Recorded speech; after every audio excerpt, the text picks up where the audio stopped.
chair committee public briefings. We're glad to see you this morning. Thanks for bearing with us and through the cold. Our first project this morning is the Billion Winter Heaters and Curtain, California Borough. C19 for the committee. Please take a moment to introduce yourself and then search 2 minutes. Good morning, Mr. Chairman, committee members. Thank you for giving us this time. We were lucky enough to be granted to have this big pavilion built several years ago in the center of our town. And the usage has really taken off. A lot of folks, groups and organizations are using it. We're finding out that they would utilize it more in other than fair weather conditions if we had some heat and a little protection in there. There's a nice stage and sound system in this pavilion as well. So we're hoping you'll consider our project this year. I'm Patsy Alfano, representing California Borough Council, our engineer Stevie. So what I did is I've presented a couple pictures. Hopefully we're bringing up everybody can see. So we have a shot from the rear, the front, and this building here is a bathroom that's out in the back behind the house for the use of for everybody. It's open during the daytime hours. So what we're looking to do is put in. We have listed for gas because we do have gas on site. So right now we're looking at infrared gas heaters on the overhead. And then what we wanted to do was put some kind of plastic between the post to keep the heat inside the building. And then along with the cost of it, this building up here, we have heat on the bathroom side, but they didn't put heat on the utility side. The bathroom's cut in half. So what we do, we want to put electric heat in there. We winterize it for this year, but we'd like to go ahead and put the heat in there for next year just to make sure it didn't freeze.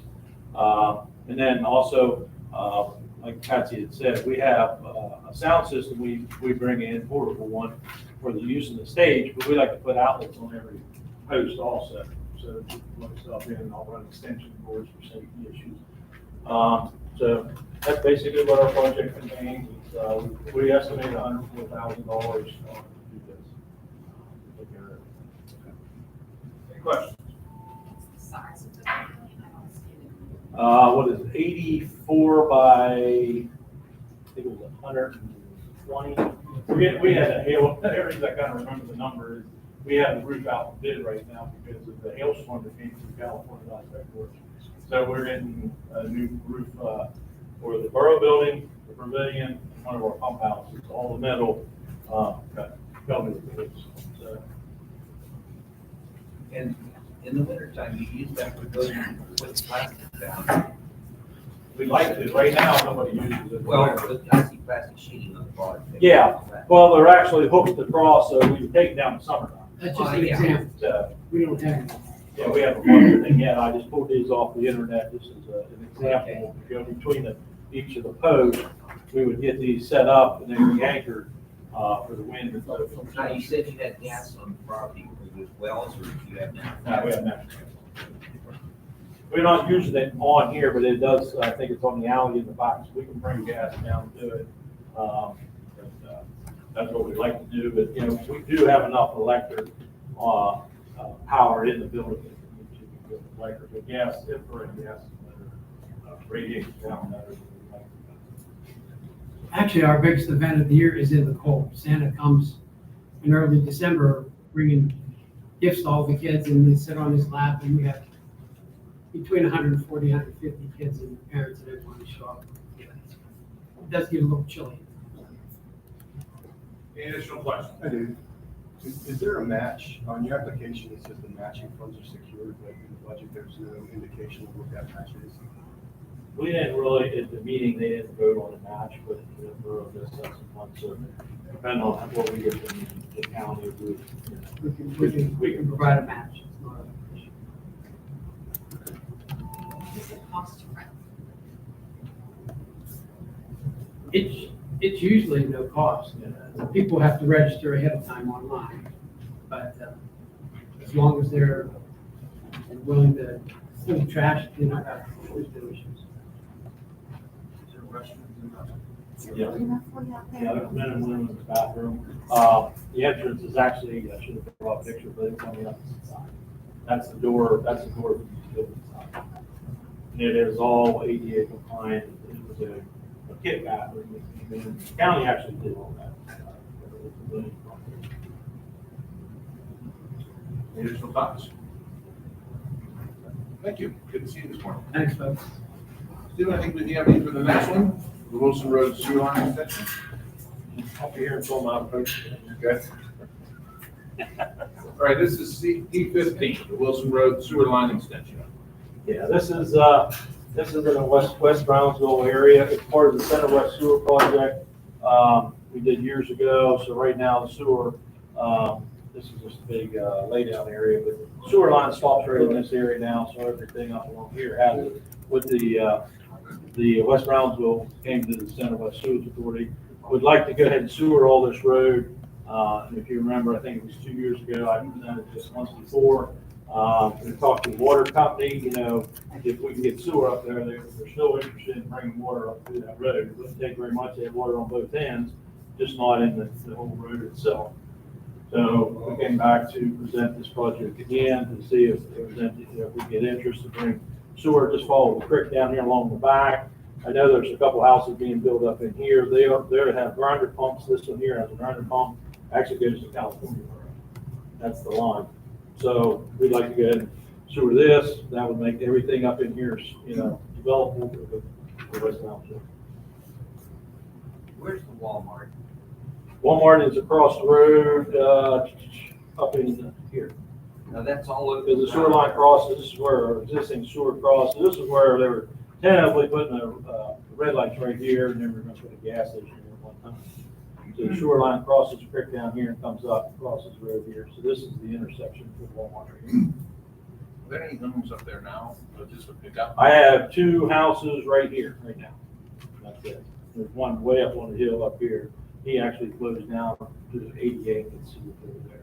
He, rather than putting in a sand mountain, off the building, and ran it down to the existing sewer line. Any questions?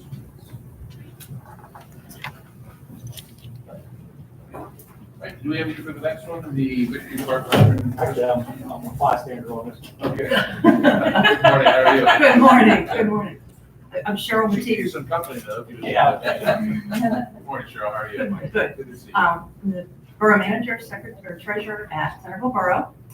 Steve Eby's here because he's the engineer for the Center West Sewer Authority, who's a cooperative entity on our project. The main reason being the lion's share of our grant request and the project cost is to run sewer and public water along the bottom That'd be this part here. down here. And then this is where the restroom built going to be. So we are looking to build a restroom as part of phase 2. This whole park project is broken up right now down into 4 phases. The first phase was to get handicapped accessible playground equipment, which is at the top. Thank you, Steve. You might be on white today. And we do have, we're just the last bit of paperwork. We can get that equipment ordered and hopefully installed before fall. Phase 2 is to get the restroom and concession building. The biggest share on this property is the ball field, which is owned, well, we own it now, but it's operated by the Fredericktown Pacifist Softball. They do want to hold events. One of the things that's prohibited them from doing it is the lack of restroom facilities, and their concession stand has no water, sewer, so, or any other utilities. All they can do is sell chips and, you know, crock pot, pull it, hot dogs. So they want to be able to do, they have full support for this project, along with phase 3 and 4, which are down the road a little ways. Recent developments since the application, we have a contractor renting an area on the corner of this property. In that area, they are paying us a monthly rental, which is going right back into the park. As part of that, they're trading off. They're also going to build a road for us. The road only goes up. But The road only goes to They're the, gonna bring a road up this way. yeah, the road doesn't go along the bottom. It doesn't parallel. So cars that go in and out to the softball field have to go in, turn around, and come back out. It's a very narrow road. And the contractor's going to extend the road all the way down so that we have a circle and it makes it a little easier. It would naturally turn into a walking trail for the parents of the people who are practicing at the ball field. So that's been a plus for us. Also, the Center West Jordan Sewer Authority has actually pledged money. It's not on the budget, but they did pledge $15,000 as part of our match. So the match has increased by $15,000, and our request for LSA funds has reduced by that amount. And additionally, Mr. D'Amico, who owns the property all around the park, has donated. Our property line used to be down. We didn't actually own some of this road, but D'Amico, we did the subdivision for him. So he gave us all the way to the crest of the hill. So we own this hillside and this whole area around this over here. So you can see the dark line. We have plenty of property, but none of this is usable for anything. It's all steep grade. The main reason for the donation was to actually obtain ownership of the roadway. The roadway was on Mr. D'Amico's property. It is now ours. As Steve said, the hillside is not usable. It's a goat path, but at least it's ours now. So that's what I have. Any questions? So your new request would be 193,960. Correct. Any questions? 193. I do have a draft revised, if you want me to, along with the letter, if you want me to give it to. Yeah, we can give it. Okay. Any additional thoughts, questions? Carol, thank you. Thank you. Nice seeing you. What I have one question. The ground circled by the light tower, that's. Right here? That's 6 acres that was donated. Well, the donated area was actually, this road wasn't ours. There's another fine line right here. That's where it was. So we didn't own the road. So we able to work with Mr. D'Amico. I did the subdivision for all his property down there. So he donated this so we would own our driveway, this whole area here, and then this. So we actually broadened out. So now that the borough owns all the park property. And if you see this part, Then this part here actually looks like an old ball field. There used to be 2 ball fields. And the borough, with conjunction with the softball league, is considering putting a small practice building here also. Right now, that's where the contractor has his equipment, so when he leaves, we're gonna ask him to level that out. And then Steve also brought this map. This is a future project. You'll probably be seeing me next year for this one. D'Amico also, we own this little tiny park here, which actually LSA had given us some money to revise this park. And he's donated all this park from here, all the way down along the river. So we're gonna be doing some riverfront property park, park plan next year. So, this is the overpass right here, the bridge. So nobody can build underneath that. The state owns that piece of property. So we'll be owning everything from there. And this is a ravine with major storm water running through here. And then there's a pipe that goes across here. So we'll be able to tie all this down to the riverfront. future project. Thank you. Thank Any other questions? Joe, nice seeing you. You too, Jeff. All right, next project, P5, East Bethlehem Main Pump Station replacement. The next 2 projects we've actually submitted here before with the cost of COVID and so forth. Prices for all material has gone up. So what we're doing is just coming back. This is the one I messed up when I did my submission. I forgot to put the 200,000 that the county gave us last year for this project. So need to get a revision to you guys showing that we already have 200,000. So now we're just asking for 383,500 instead. But you can see the condition of the pump station, our rates, we have a $1,200 tap-in fee and a $66 a month rate for each of that.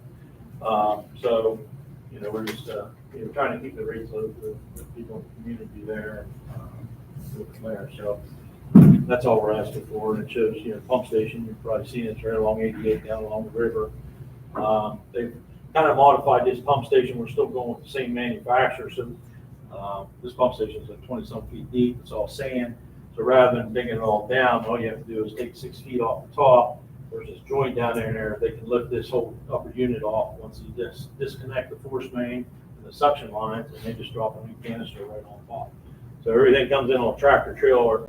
They say if you're ready, you can do it in a day. We're going to find out. We're actually doing one in California, up in Malden. It's supposed to be coming in here the next month. So we're going to give that one a shot. And if that works well, this will be the next one to be done. So you're requesting now 380, 350. 380. Because you're using 200,000. Yeah, we last are. year. We are. What's the authority putting in? Right now, Vesterberg doesn't have any, there's nothing in their bank. Have you guys supported Invest or anything? Yeah, we've done the PA small water grant, and we're just going for As it. part, as you know, part of this program is matching the dollars, not matching with our dollars. So, We've applied for other ones, we just haven't gotten any other grants out there. I mean, I know Invest, I'm more of an RUS guy, and it's a, grant and loan, they don't have any money, they don't generate enough to make a loan payment right now. So we're trying to refinance everything they've got, and see what we can do to generate something. The 200,000 that you just mentioned, that is secure? It's through you. yeah, it's the one that we gave I last gave year. last. Oh, okay. So it's secure. That's secure. Hopefully it's secure. I'm not gonna make a comment. So, Any other comments, questions? Thank you. Yeah. Our next project is Vesterberg. Westburg. And that's in the same boat. We do have some more funds down there. They have some money available and so forth. Their capping fee is $1,000. Their monthly fees are $52. And this does, even though they both use the same plant, this pump station stands alone. East Beth has their pump station, Vesterberg, and they both go straight to the plant. So they're not intertwined. With this one, we did get a state LSA, $64,825. That was for the generator. East Beth and Centerville both have $15,000 in the project, and then the county gave us $283,500 the last time on that was on 2022. Sorry. So on this one, we're asking for $205,175 to finish it out. I guess I'm more at the prioritization. We have several projects in front of us. What is the most important to you? Probably Vesterberg. To be honest, I mean, that's, there are more need, we have more problems with DEP on that one. There's no SCADA on either one of these. East Before Beth, you go on, you're representing different authorities, though, correct? yes. Okay, so that he's representing different authorities. So I think it'd probably be a little unfair for to have him No. prioritize over the authorities. We're putting you in an odd spot. You are, but I mean, So being don't the answer, engineer, so don't answer. as soon as I'm done, I gotta go change clothes, I got an airline break at East Beth, I gotta go fix, so, I work on every one of these, so I do know the station very well. The Vesterberg one does overflow, runs down the alley, it's a health issue up there. Right now, we're just trying to stay ahead of the game here on East Beth, that, down the road, it's in the same boat, you can see the pictures, these old canisters, all the controls, the new ones are out of fiberglass, which is good, so it's a little more watertight, but you can see, these, everything's down in the hole, which, when we put electronics down underground, they hold moisture, there is a dehumidifier in there, they broke years ago, so they're on their last leg, we're trying to maintain them, but, I know what I already answered your question, but that's the one that's in more need right now that I'm more afraid of breaking down. I have a question written down from when I reviewed it, it's about the match. Is the match secure? Yes. So if we award this money, is it? Yeah, both of the matches, all the money that I told you is. Any other questions? Any other awkward positions we want to? I answered it. I know, it's like I said. What do you know about broadband? You're not retired, are you? Yeah. You might be after those questions. I don't do that. Even that. All right, Stephen, thank you. Okay, Any other thank you very questions, much. Stephen? It's always good seeing you. Okay. Thanks for being with us. Thank you. Yeah. X and LSA for Stephen. Hey, I haven't got back since the first time I was here. Thank you. Okay, thank you very much. Our next project is P33 Home Ownership Center of Washington County with Blueprints. Good morning.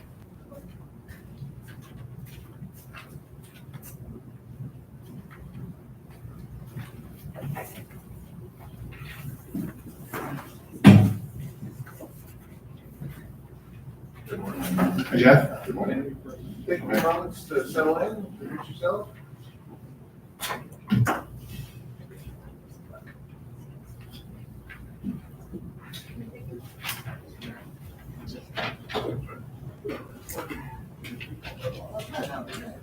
Before we start, Jeff, congratulations on your new role as CEO of Blueprints. Nice honor for you. We look forward to working with you moving forward. Appreciate that. Thank you.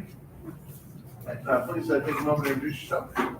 So I'm Jeff Fondelier, newly adorned CEO of Blueprints. I'm Christina Ballard, and I work at Blueprints as a administrator. I'm Jessica Ajak Bates, and I'm the director of Blueprints. Good morning. Start. So I appreciate this opportunity to present once again our homeownership center to all of you.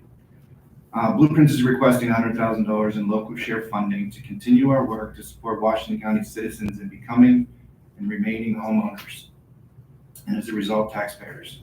Your support of our homeownership center throughout the past 10 years has resulted in Blueprints assisting more than 1,100 families to purchase a home or to remain in their home or avoid foreclosure.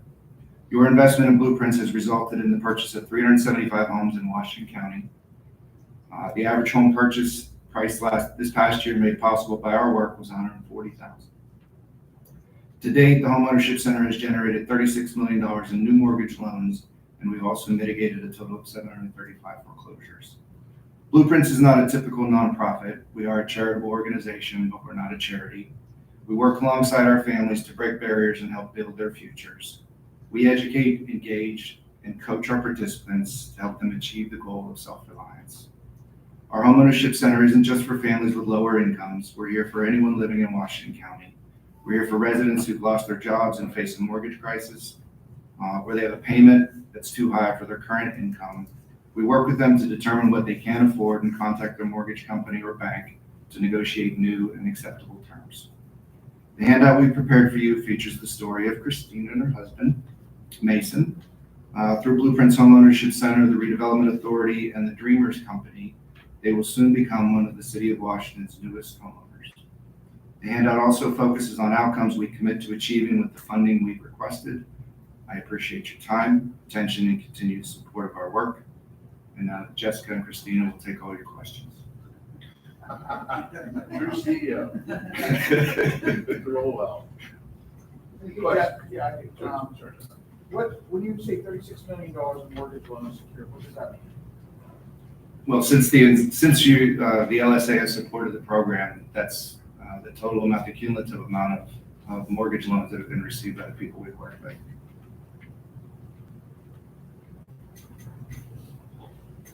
I still don't understand, I'm sorry. Like Christina, use Christina and her husband, for example. Are they in that 36 million? Not yet. They've not closed on their home. But they would be. That'll add to that amount. So for the last 10 years of LSA support, the total amount loaned to the people we work with has been almost 36 million. Christina will sign her sales agreement on Friday, and the mortgage will show up 60 days to close. Yeah. It is. Any other thoughts? We appreciate all the success that you have done with the LSA over the years. Thank you. Appreciate it. Thanks. Sure. Have a good day. C5, Canonsburg Area Senior Center, Aging Services, Mary Lynn. Good morning. Good morning, Mary Lynn. How are you? I'm a little cold. Nice to see you. Thank you. Please take a moment to introduce yourself. Okay. We'll start. I'm Mary Lynn Spivak. I'm the Director of Aging Services for Washington County. My proposal's for $22,000 with the senior citizens putting in $3,000 of match. We are desperately in need of a facelift at the Canonsburg Senior Center, primarily because 8 months ago, we were the recipients of the Hillman Family Foundation grant to strategically plan what's happening with our senior centers, particularly to encourage people that are from my era to start attending. Right now, the average attendance at the senior centers are people 65 to 85. We are looking to recruit baby boomers and other people to come to the center. Our Canonsburg Senior Center is decorated as early Attic. Things are donated, things are pushed in the corner. There are many silk flower arrangements around, and we would like to have some revenue to have the senior center repainted and to purchase some more modern furniture. We have a terrific public partnership with the Borough of Canonsburg. We had focus groups a year and a half ago to open the doors wide of our senior centers and make them more community centers. We get involved in things that are going on in the town. The town is very progressive right now, and we would like to spruce up that center. We have new flooring coming in as we speak from a grant from the Pennsylvania Department of Aging. So the floating dance floor will be eliminated and there'll be no more fall hazards. So that's my request. Thank you for your consideration. Marilyn, in your application on the budget, you have requesting from LSA 13,000 is promotion and public relations and advertising. What would that be utilized for? Okay, so one of the reasons the senior center, well, COVID changed the complexion of the senior centers just overall. Once COVID hit and we closed the senior centers, people had cognitive declines and they were isolated. So we need to do some more remarketing and rebranding our senior centers to get more people to come. How do you plan on doing that? I'm not sure yet. I'm still waiting for the results of the strategic plan of senior centers from the Hillman Foundation money. That plan should be developed within the next 3 months. Any questions? Yeah, thank you. Okay, thank you very Okay, much. stay warm. Okay, thank you. Okay, we have C8, elementary park accessibility enhancements. Fallowfield Township.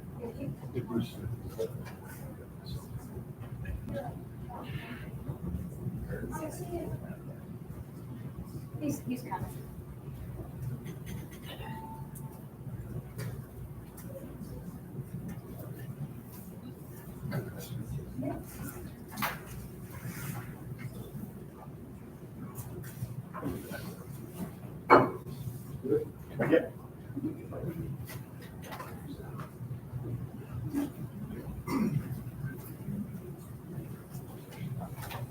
Morning, everyone. Good morning, how are you? Good Morning, everybody. Morning, gentlemen. Cold. Doing fine. Grab a seat. Please take a moment to introduce yourself. I'm Bruce Smith. I'm the chairman of Fallowfield Township Board of Supervisors. And this is Colin Lamport. The engineer for the township. Morning. Morning. Please start. About 10 years ago, we did a major upgrade to what we call elementary park area. It's an area that includes 2 ball fields, concession stand, and there was a pavilion there. The upgrade that we did, we installed professionally built and installed playground, as well as doing a major upgrade and facility upgrade to the pavilion. The pavilion sits right adjoining the playground today, but at a different elevation. At that time, we weren't able to provide proper access for those with different disabilities. We would like to do that this time. Our plan is to install a ramp that would go from a new handicap parking area right by the entrance to the pavilion. This ramp would go up to a platform that would also serve as a access area directly to the playground from the pavilion area because of the different elevation. The way it is now, you would have to either walk through mud, water, or grass, or walk clear out around. This would give direct access to the playground. We think we're estimating this is about $100,000 project. We would like you folks to, we're asking for $70,000. Fallowfield Township would contribute $30,000 or whatever overrun there would be to the project. Any questions? Questions, pretty straightforward. Great. You guys all meet you this morning. Thank you so much for your time. Thanks for your time, folks. Thank you all. We have East Washington Borough with us? Yep. Let's take a break for a couple minutes.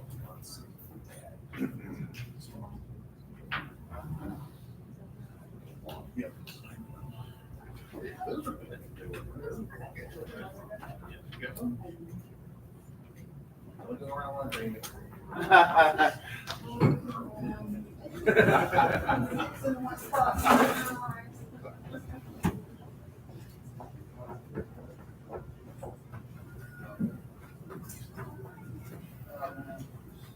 I apologize, Jeff, for my 2 months off. I thought you were going to do it. I was expecting it. Well, I was like pushing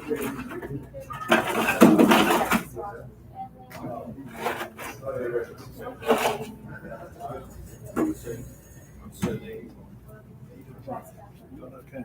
Just stop working.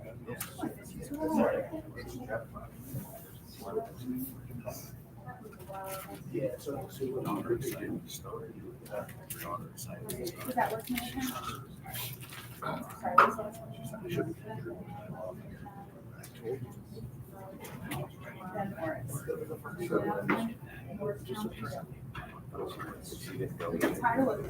She's done. Yeah, sure. Like 5-6 days. So they would use that.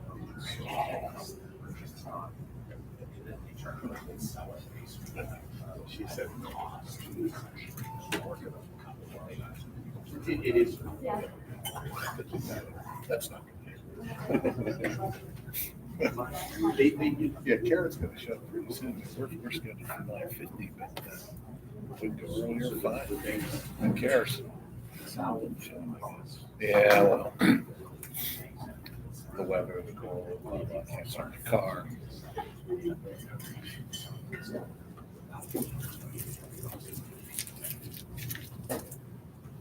But then you are right. Where?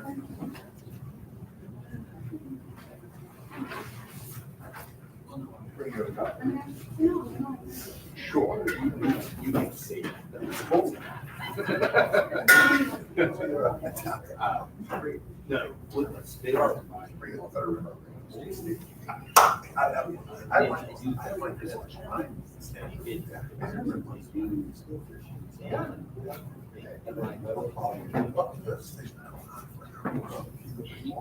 They need to be discreet.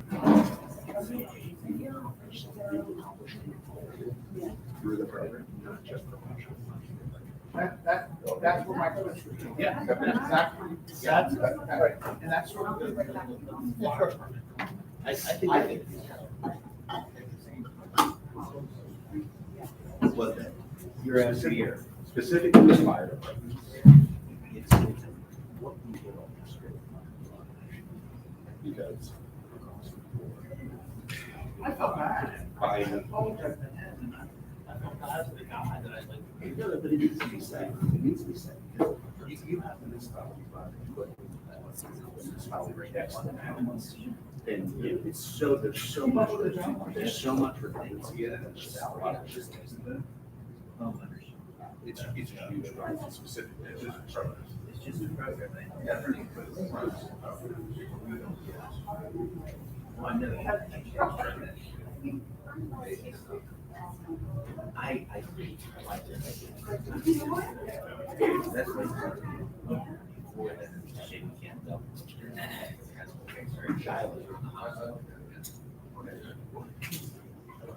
Yeah, I know, you have to also go.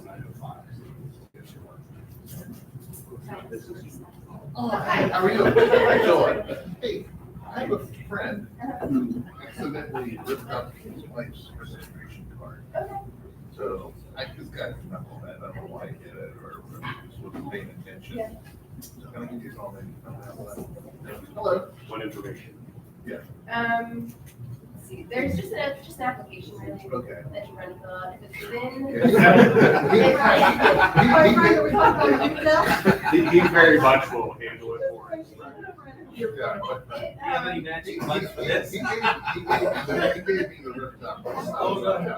Thank you. Give a little more. If it's within, I don't know, it's Ty. This is my son Ty. Take it down. Is he alive? If he wants my child. Yeah, he can have my. I don't want. But yes, if it's within, I think like What kind of? 60 days, then you can get a replacement or if it's past that time that you have to pay. Oh, no way. I'll give you a call tomorrow about it. Or I'll have him do some. Thanks very much. Whoa. Oh, he does. His favorites are in the situation. We'll break it apart. They're like, I want Yeah, the dog one doesn't. Standing up, waving at people. We got a right there.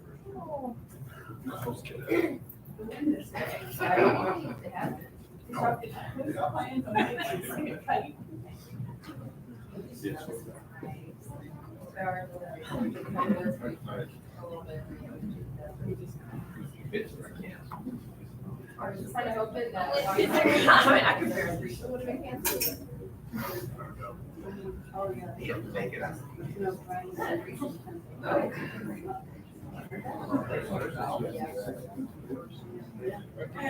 Yep. I'm about to give you the most. Absolutely. Pull my phone all the time. You're like, no, that's really you. You know, like, Should have been done. The friend thing gave it away. You're like Sherlock Holmes. You're like, oh, I think it's really you. Really?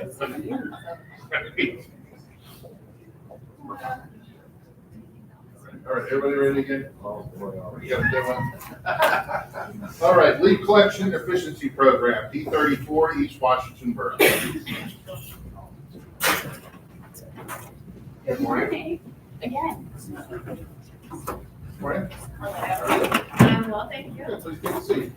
All right. Please take a moment, introduce yourself, and your 2-minute presentation start. All right, I'm Terry Gladys. I'm from Hartford CE Group, and I'm here representing East Washington Borough. This is a borough place overlooking today. So East Washington Borough is seeking funding for the purchase of a leaf truck, which will provide increased level of service to the borough's nearly 1,000 residential households, that require leaf collection services. This will not only benefit the borough and their operations, but will also benefit their downstream neighbors, the city of Washington. So currently, the borough of East Washington has to hire an additional part-time staff just to operate their leaf truck. They're quite small, don't have a lot of employees, and leaf truck takes 2 people to operate. This leaf truck has reached the end of its useful life. It's getting very expensive to maintain, and so they're looking to purchase something new that will benefit the residents and downstream neighbors.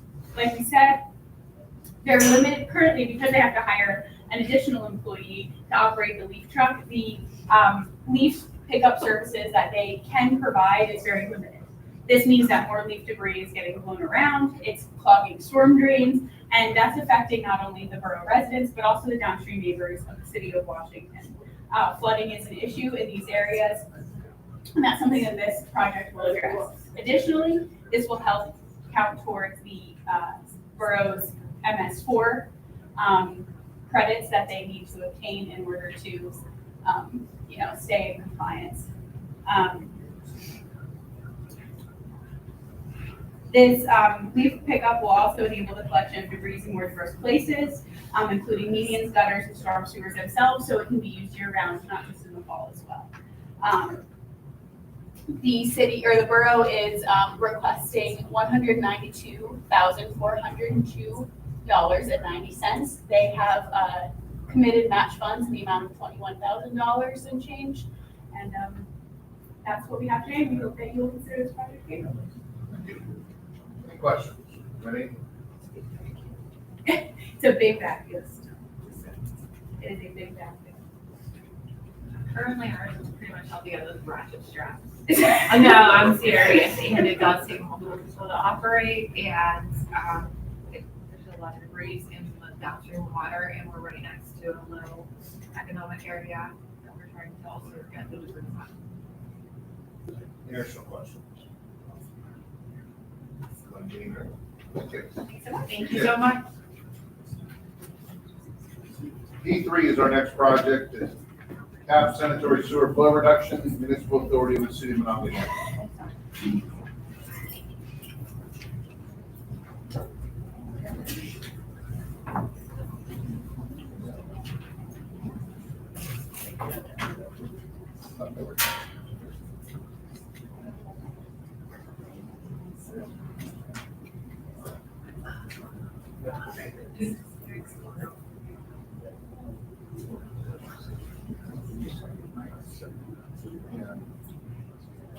Look at that. Mount Pleasant. Looks like, yeah. Oh. Of course. See, we are, you wouldn't bring me joining us? I don't want to rush. Nobody else. It's just me. Hi, how are you? This project is Mount Pleasant Township Park Innovation, C18. Yeah, we don't take my orders, she's here, I don't want to waste your time. Thank you, thank you. So please settle in, Okay, introduce yourself, okay, and please tell us about your project. okay.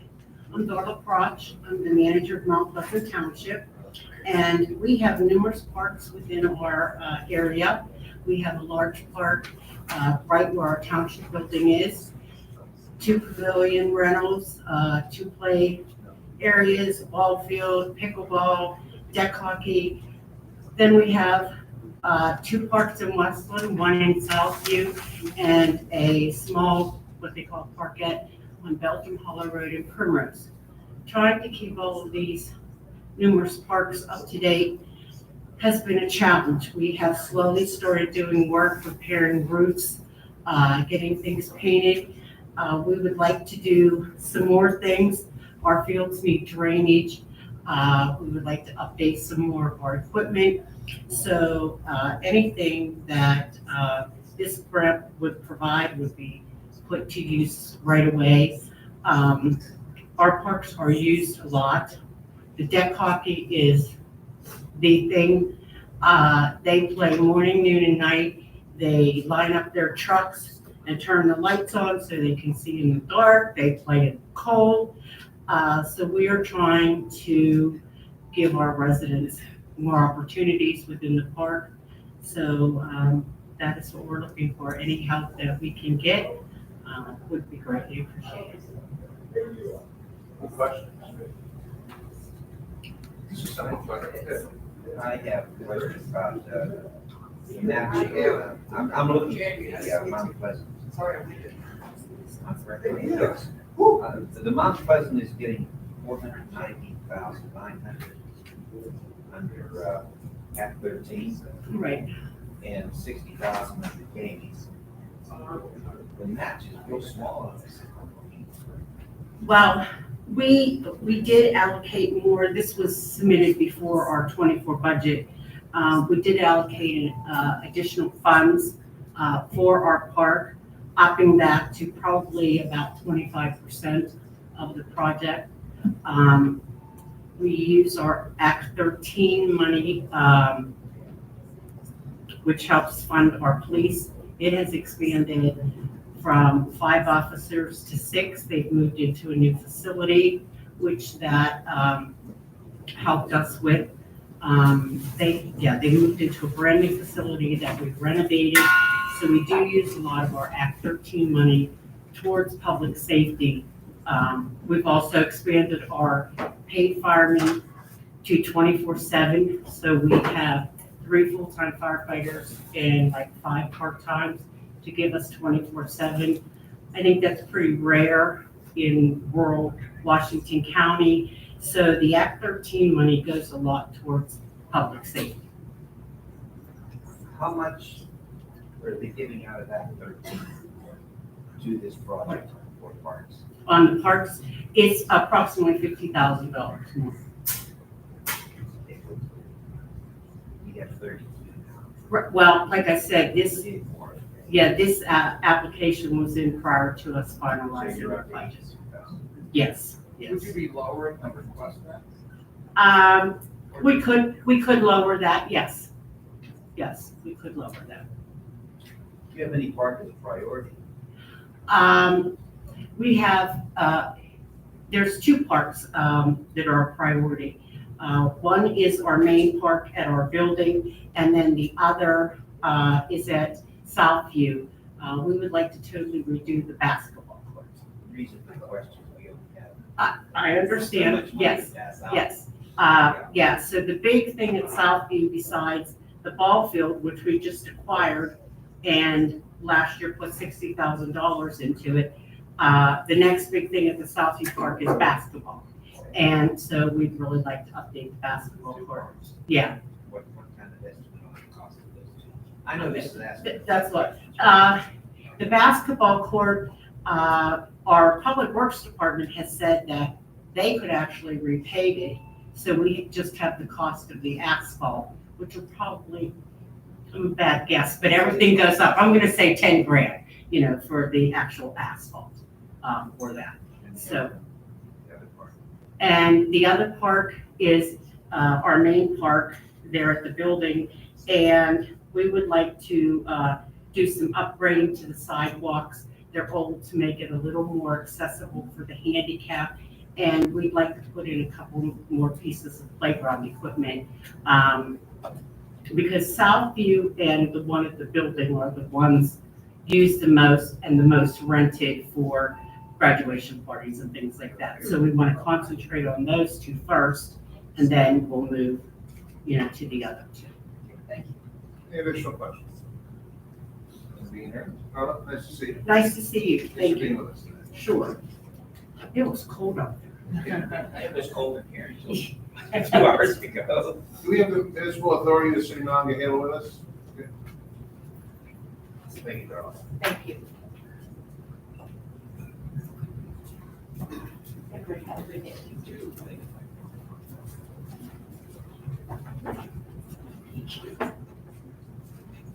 Morning. Good morning. Yes, we think.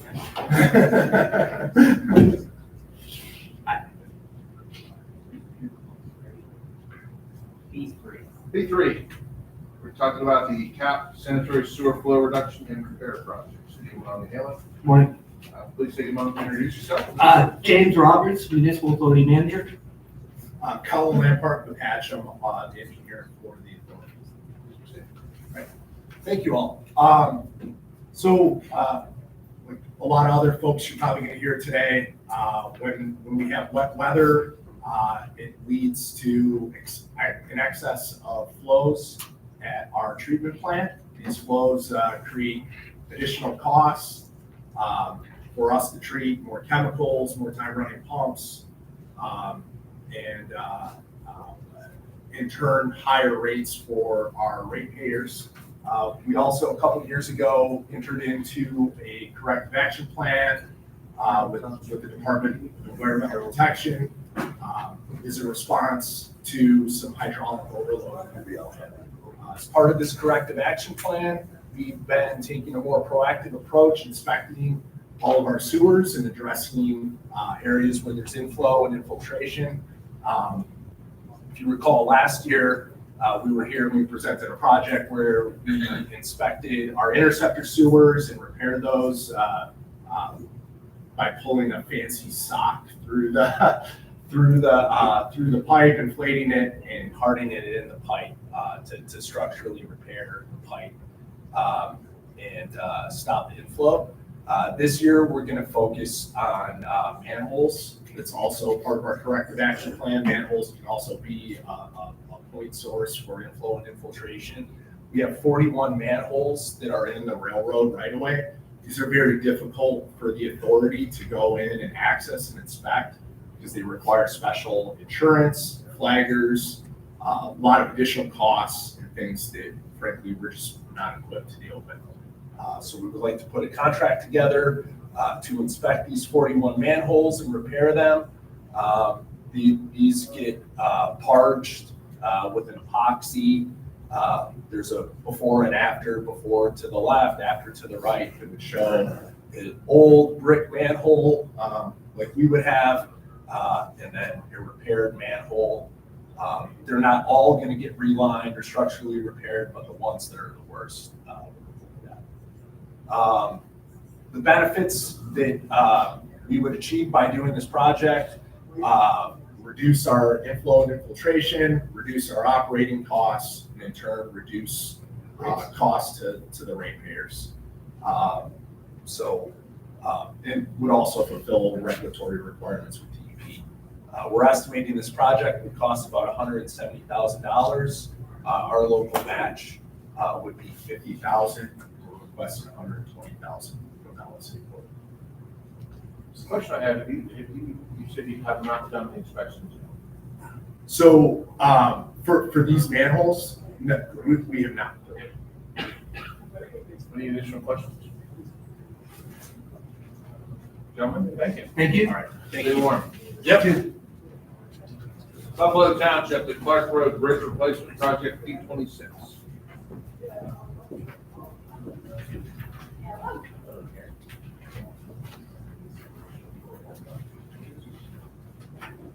Still Carrie, just me now.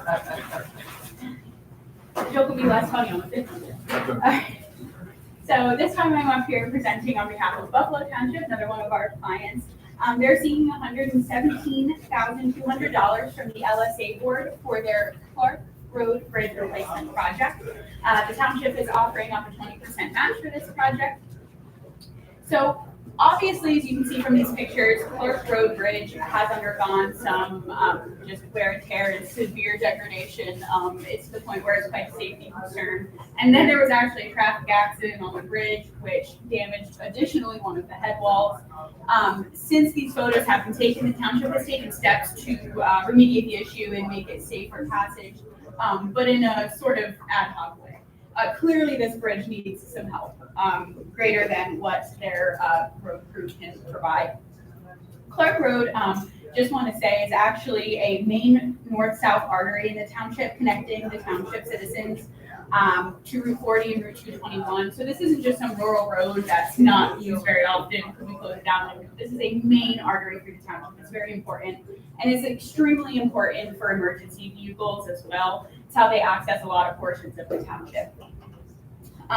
Additionally, when this bridge is replaced with a prefabricated aluminum box culvert, the township's engineers will be altering it slightly so that it's able to be a little bit wider. It will narrow. It'll be safer for motorists, non-motorists, and emergency vehicles as well. And also, it'll be angled slightly differently, which will help the passage of that traffic and hopefully open this up to use by non-motorists or bicycles and walking as well.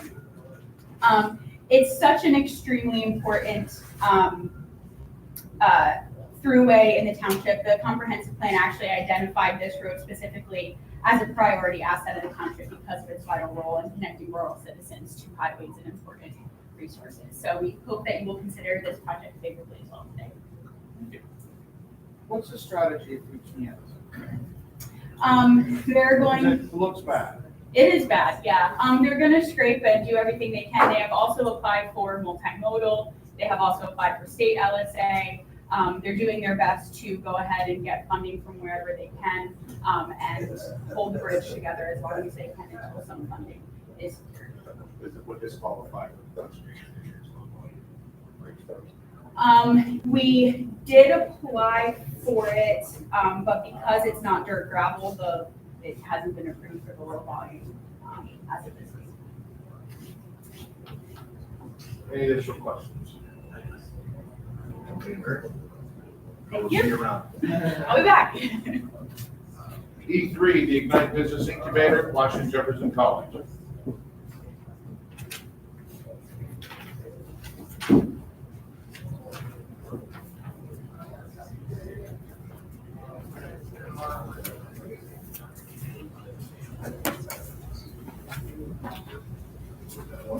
Good morning.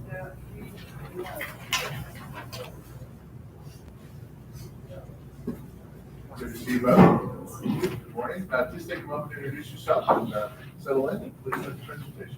Sure, I'm Max Miller, I'm the director of the Ignite Business Incubator.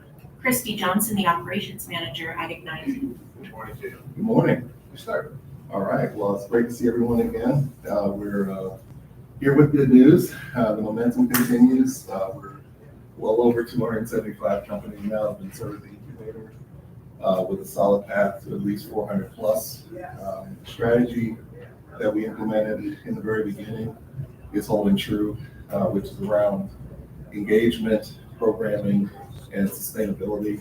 The programmatic part of this is where a lot of the funding that you initially provided to us a couple of years ago went. That's what's really been able to help us grow the programmatic element. This second phase of our growth is really around building out infrastructure at Ignite. We continue to be sort of a space that's a catalytic space for the community. This latest part of the project is around expanding the meeting space. So it becomes a community asset. A lot of our members and businesses need places to meet. Certainly there's a dearth of meeting spaces in Washington. The second part of the project is around an AV audiovisual room. What we're finding is that many of the businesses need to take product shots. They need to do videos, podcasts, you name it. And there's also, a desert in Washington in terms of ability, studio space, green screen spaces. So we're having a lot of conversations with various partners around the county, as well as the companies for that space. We intentionally split up this project into 3 phases. You graciously granted us the $300,000. The first go round, we started doing some drawings, but it's about a 1.3 total project. So this second phase, we're going to build out the meeting room, get the AV space going. The third phase would be additional office space, because there is some pent-up demand for office space as well. I just have a question about your budget form. The 300,000, the LSA game, you use that as part of the match for this? We did.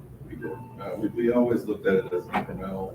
300, was not going to get us to the finish line for the total capital project. Like I say, we did do some drawings, we've done the planning, we've spent what we could on that. We'll come back. That's last year's. That's last year's piece.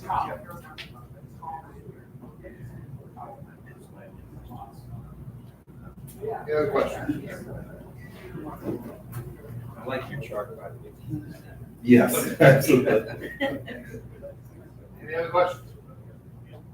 Thank you both. All right. Thank you.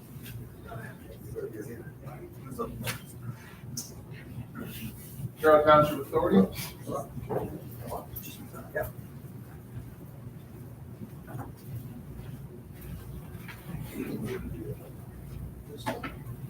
Morning, gentlemen. Morning. Morning. This is D1, the LSA sanitary sewer lateral rehab, Carroll Township Authority. D1.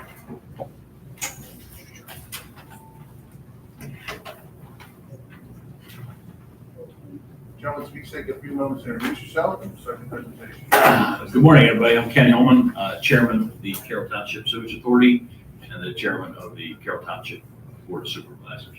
To my right is Bob Dingler. Bob is our engineer for both the authority and the township. Morning. And John McKeever is the manager of the sewage authority. Morning, Good morning. We'll start. Go, Bob, if you want to go lead into the to this authority one. Sure, yeah, the Carroll Township Authority is requesting a grant of $250,000 as part of the $350,000 project to line the public portion of their laterals. And the public portion is the portion of the lateral that goes from the sewer main to the property line. And that public portion of the lateral is vitrified clay pipe installed in the 1970s. So we're talking about a 50-plus year life cycle at this point. And so we're seeing a lot of cracks, defects in those laterals, and that cause infiltration, ionized stormwater to come into the system. For a number of years, Carroll Township has come to this board and has received, and very thankful to receive the monies to help line the public sewer lines. Now the authority is looking at taking that effort to the laterals and really buttoning up the system. And keeping the stormwater out of the public system is very important because what we want to try and do is reduce the amount of flow that goes to the Monongahela City Authority plant. Carroll Township feeds sewage to Mon City and also to the Mon Valley. The more flow that we send to Mon City, the higher the rates that have to be paid by the ratepayers. And also, Mon City, their plant's hydraulically overloaded. Right now, we're looking at a re-rating study. So taking that stormwater out of the system is going to really help, solve a regional issue with overloading of the sanitary systems, both Mon City and Carroll Township Authority. Right now, the authority is investing $89,000 in a pilot project, like a first step to line 15 laterals. And that actually is under contract right now to a company called PPI, Coast Guards. So what we want to try to do is really expand upon that project. And we've got 60 laterals identified on top of the 15 that we're doing right now. And so that's going to help with this project. And then additionally, the authority was able to get a $700,000 H2OPA grant. So that will allow us to really button up the whole system more than Mon City. Not only get those 60 laterals, but we'll also be able to get thousands of feet of our main line sewer. So I kind of did a very quick overview there. Anything you want to add into our time? Just lastly, that the funding that you have provided in years past, we just completed the 2022 lining project with the LSA funds, and the 2023 money that was allotted is out to bid now. Those bids will be due at the end of this month. So the money is, when provided by you, is utilized very quickly. We do turn this around. We don't wait to use it. We do move forward quickly with this use of this fund. So as Bob touched upon, we're trying to get this side of the system really tightened up. Not only does it help our taxpayers and residents along with ratepayers, but it really helps Monongahela also with their plant hydraulics. So with that, turn it over to any questions that you may have. Any questions, gentlemen?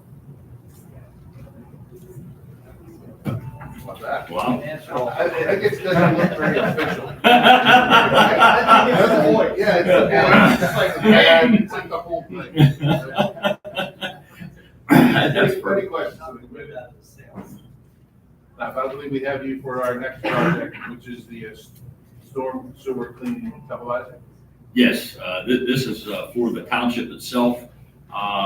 Again, we thank the board for the opportunity. The township, we are coming in for $250,000 worth of LSA money to go towards cleaning and televising of our storm sewer system. In the last 2 years alone, we've had 12 cross pipe failures across the streets throughout the township due to the life cycle of the existing metal pipe being past that life cycle 50, 60 years. So we've replaced over 560 feet of pipe in emergency situations. We had about 500 hours man hours tied up with doing so.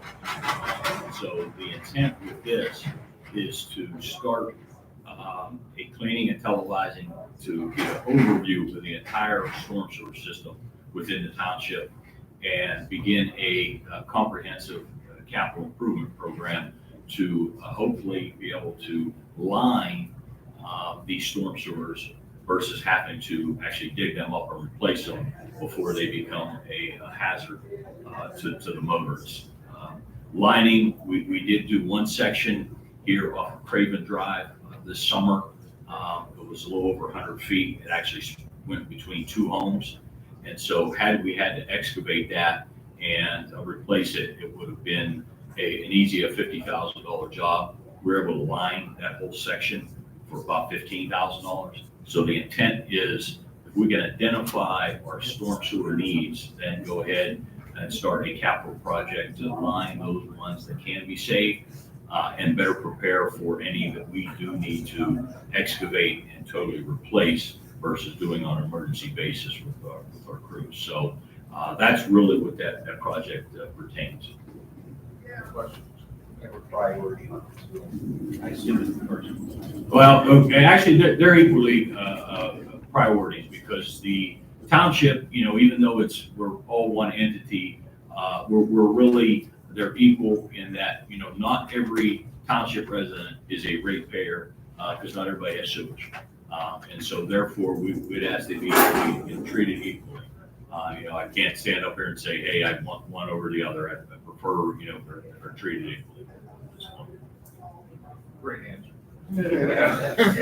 Any other comments? The camera system, this is, the camera system, this is to pay for the crew to do the work, my understanding. No, this would be a public bid cleaning and televising project. Yeah, it would actually, it'd be a public bid project.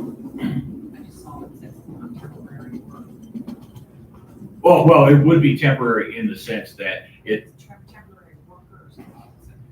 it probably would say that because it's only hiring like an Insight Robinson Pike company on a temporary basis to come in and actually perform the work. They would not create a permanent job for them. So this project's intended to be preventive? Yes, yes. It's not planning. We're trying to plan for the future, see what we actually need to do to fix the system out there. We know we have, more storm sewers that are going to fail going forward. It's just a matter of trying to identify where they're all at and get it before they fail. The question I have for you is the commissioners have allocated up to $9.2 million for the committee to recommend back to them. We have $28 million requests. Okay. Could you do this for, I know you have to do less work, but I mean, would you do less? If we could phase it, yes. We got a partial grant. We could definitely phase this project. Any other questions? Gentlemen, thank you. No, thank you. Thank you All very right, much. have a good day.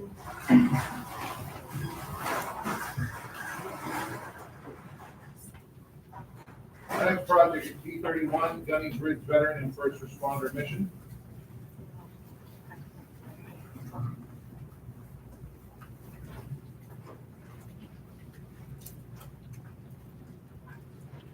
Morning, gentlemen. Morning.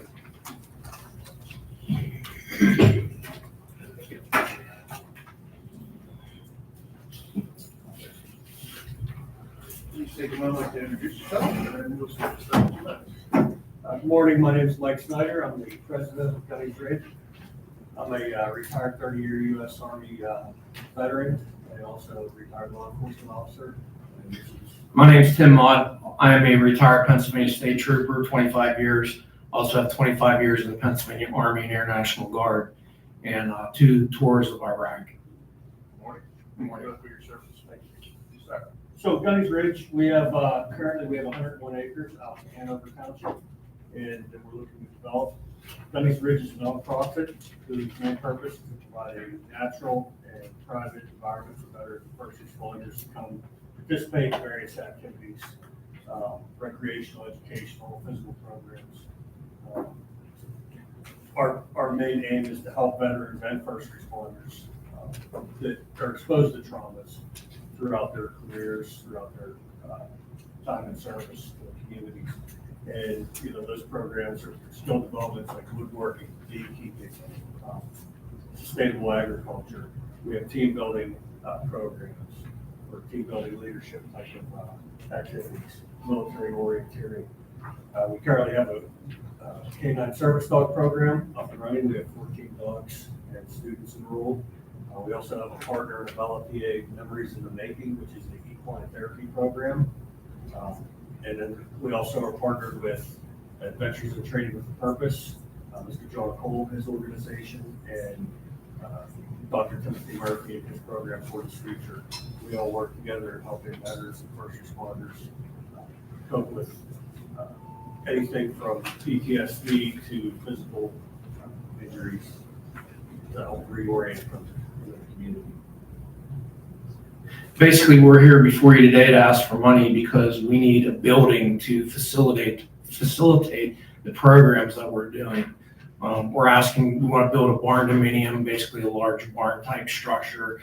And we're also going to use that building as part of our sustainment plan. The sustainment plan is to be able to make money so that we can keep the lights on and the doors open and pay for the programs that we have. So one of our matching donors had told us, we can help you out, but if you don't have a plan to keep the doors open and the lights on, it's not going to work. So we have in our packet, you can see we have a couple different things for sustainment. So the building is going to be for the programs as well as the sustainment plan. Questions?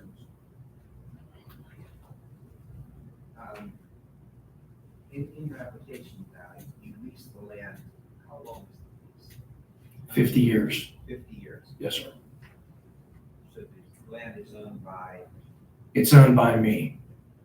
okay, $1 a year. that's fine. Yes, sir. Thank you. In your application under machinery and equipment, this is a rather large request to the committee, almost $500,000. In your request, you're requesting 105,000 vehicles. Maybe expound on that a little bit. Yes, part of what we're going to do in the sustainment plan is we want to develop trails not only for hiking, but trails that can be used for equine purposes. So part of the request for the equipment is to be able to develop and maintain those trails with the equipment that we requested. Along that line, what would the cost of the building? The cost of the building is probably going to range from anywhere from $250,000 to $300,000. Tim, last year, I think it was last year when we were here, there was an issue around permitting and some issues with the township. If you could just update us on the status of everything. Yes. Situation with the property. Yes, sir. Last year when we were here, the township had denied our conditional use permit. We then appealed it to the Washington County Court. We were granted the conditional use by the township, and we imposed a list of conditions that were favorable for the township and for us. So at this point, if you get the money, you're ready. We're ready to go. Yes. And has anything been done on the property yet to begin the process? Yes, we approximately a month ago, we started clearing some of the trees off the property in preparation for making a driveway and where the building is going to go up. Yes, sir. Any other questions? One final, good. Did the court case result in a mutual agreement, or is it out of judgment? Are they appealing or anything like that? The court case resulted in the judge ordering them to give us the conditional use. Then our attorney met with them and we came up with an agreement for conditions, other conditions. There is no plan. No plan to appeal. The ruling was made in. No, you're in there. No, they're the time. Yeah. Yes, sir. Yes, sir. The only other question I have is your site prep. You're requesting 62,000 from this committee. Is that to the road leading up to the barn or an entranceway? The entranceway, road leading up to the barn, and then the site where the barn is going to be placed itself. Any additional questions? Gentlemen, thank you. Thank you. Enjoy your day. Thank you. P32, Harmony Life Center.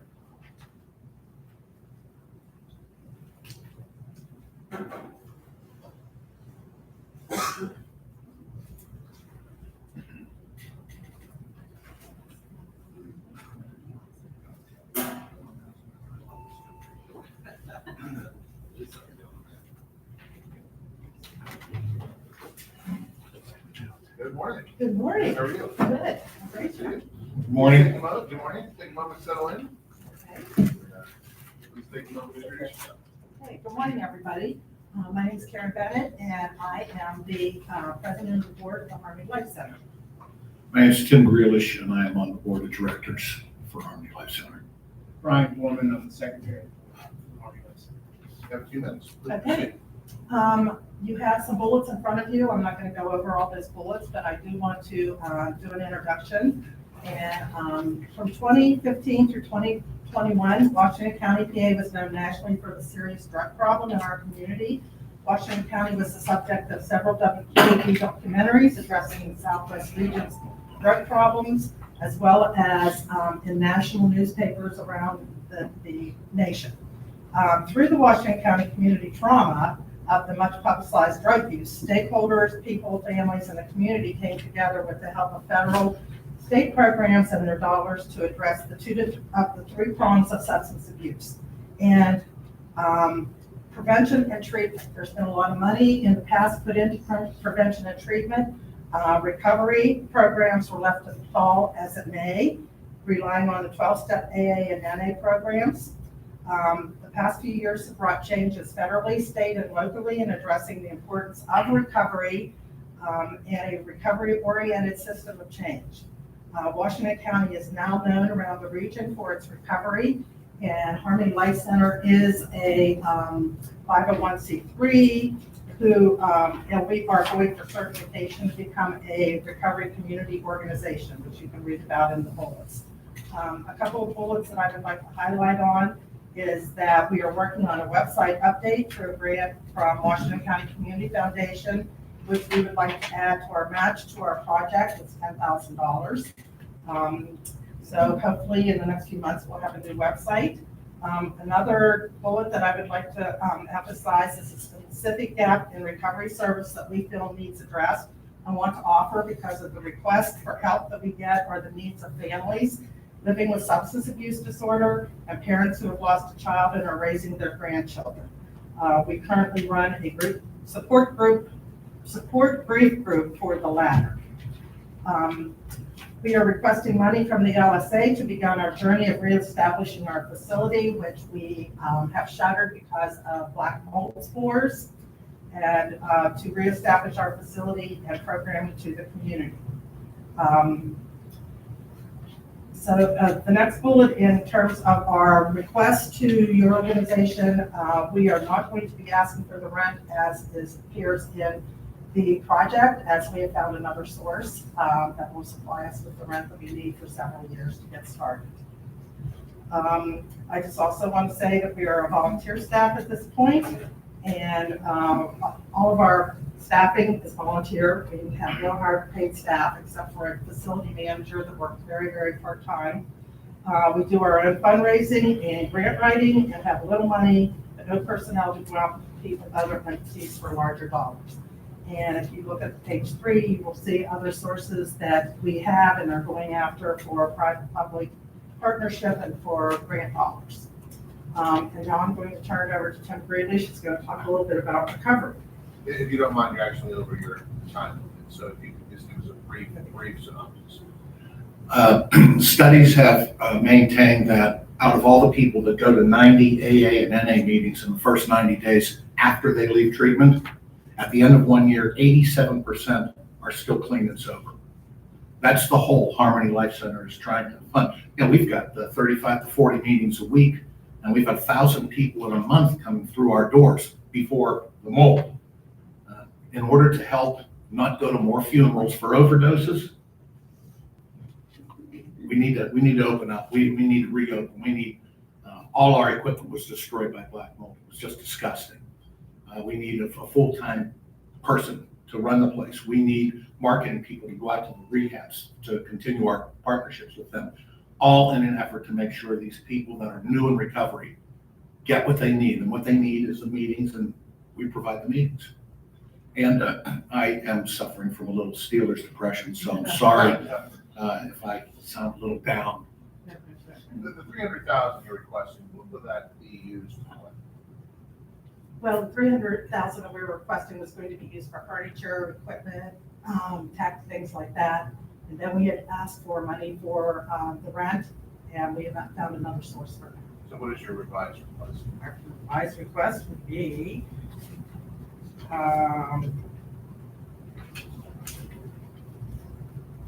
So in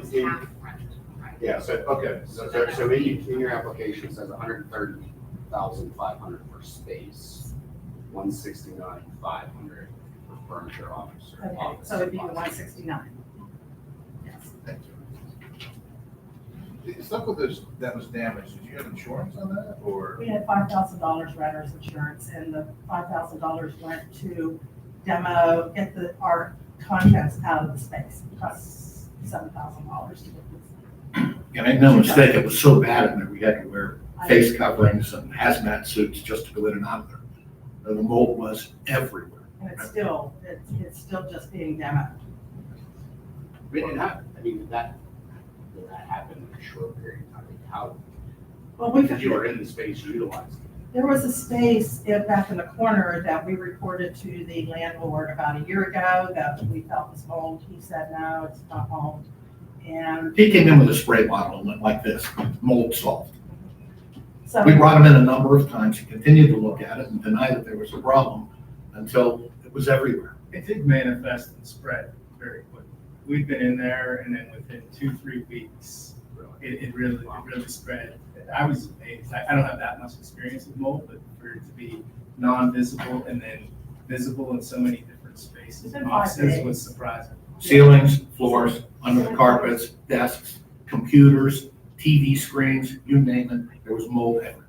We lost it all. One question, you had 58,000 for your match, you said you had other monies coming in for the match. well, it's the match on the rent, and we have found other sources of money to So your pay match for is the rent. 58,000. Well, for the whole project. I'm just trying to get my numbers straight on those. And 10,000, yes. So now you have 68. Well, we have 10,000 from the community foundation that we're going to use. We have 15,000 from Green Dot, which are our IT consultants, which give us $15,000 of free IT consultation a year. So our match would be 10,000 from community foundation, 15 from Green Dot. The $40,000 match is still available, but it won't be going towards. It's going to go to the total project, not to the specific. Not to your specific. Any other questions? And you did in-kind work, that counts for something. Oh, well, yes, I'm the volunteer director of the organization, so that's probably worth about $60,000 a year. Well, $60,000 at least, come on. At least. And we're just praying for some cheese and crackers and a freaking board meeting, okay? Yeah, I saw it, I saw And we it. have a very active working board that donates a lot of time as well, so there is a lot of in-kind time donated. Any other questions? Thank you for your good work. Thanks. Appreciate it. Thank you. Next project is Long Branch Borough Building and Basement Repair.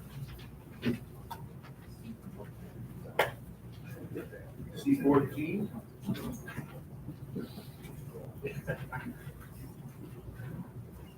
Good morning. Good morning. How are you? Good morning to everyone. My name is Dr. Joseph Blasio. I'm the mayor of Long Branch Borough. I'm here to ask for approximately $269,000 for repairs to our borough building. You want me to continue or please? Okay. Okay.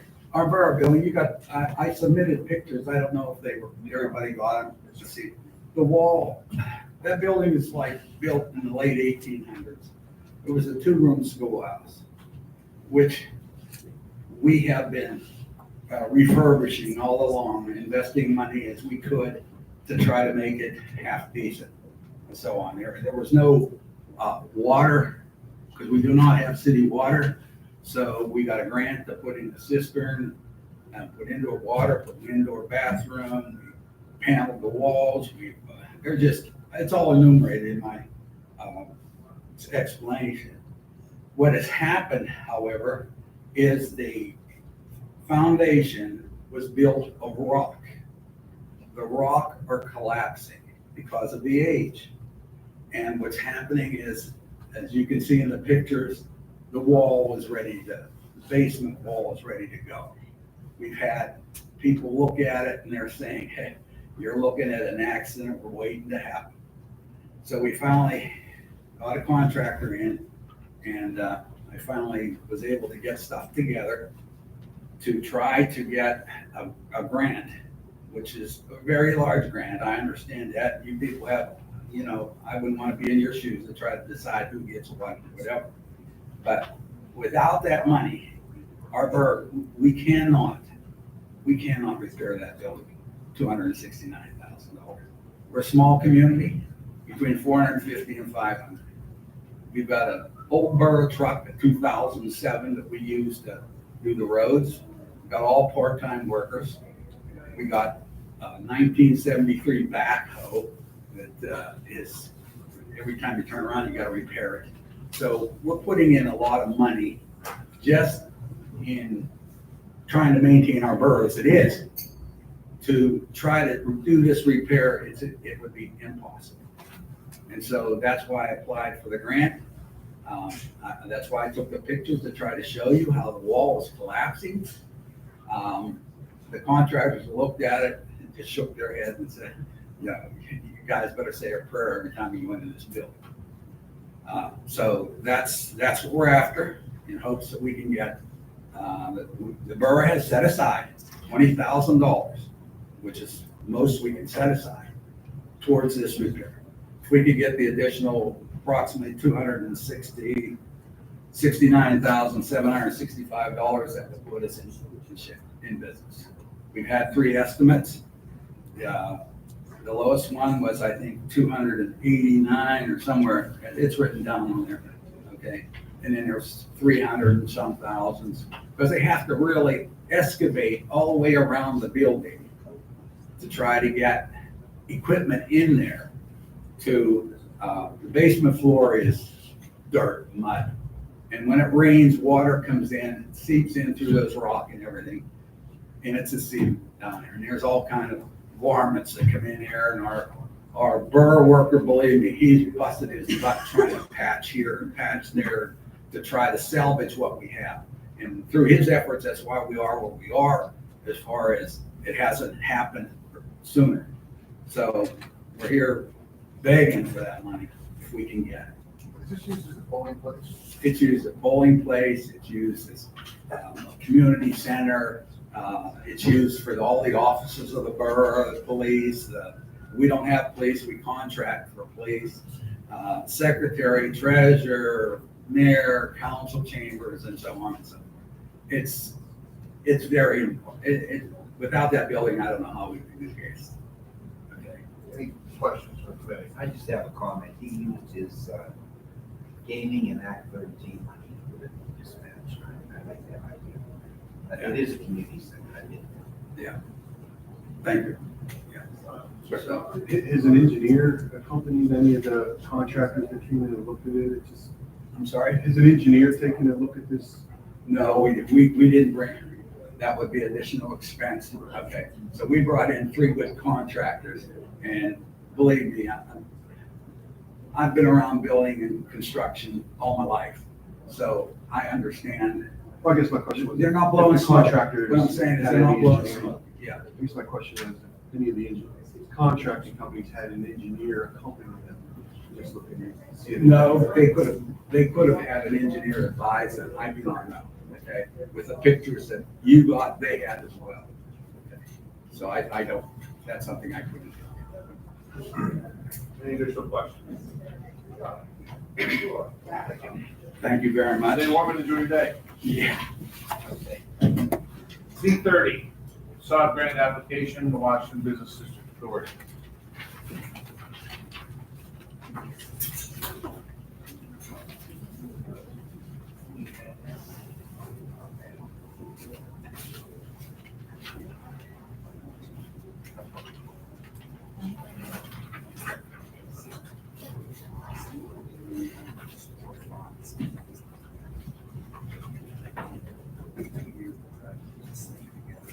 Good morning. Good morning, everybody. Please come up and introduce yourself. I'm Shana Brown, the Director of the Washington Business District Authority here in downtown Washington. I'm Evan Chambers, currently the President of the Board of the Downtown District. And thank you guys, first of all, for the past 5 years, you've supported this program, and it has made all the difference in the world for our business district. Not to reiterate too much based on the application, but over the past 5 years with the facade grant program, we've improved over 50 facades in the downtown business district and leveraged over $1.2 million of private investment into the downtown business district because of this facade grant program. In the past, Our committee has done our best. We've put the applications out, and we've done our best to kind of spread the love around. And okay, this side's North Main, this side's South Main, this is a new owner, this is an existing owner. However, going forward, we have decided to be more targeted and more strategic about these facade grants. For the simple fact, we have 6 new businesses coming in just in this first quarter of 2024, and that's not counting the new businesses that came in last year and the ones that I'm working with 4 more directly and actively.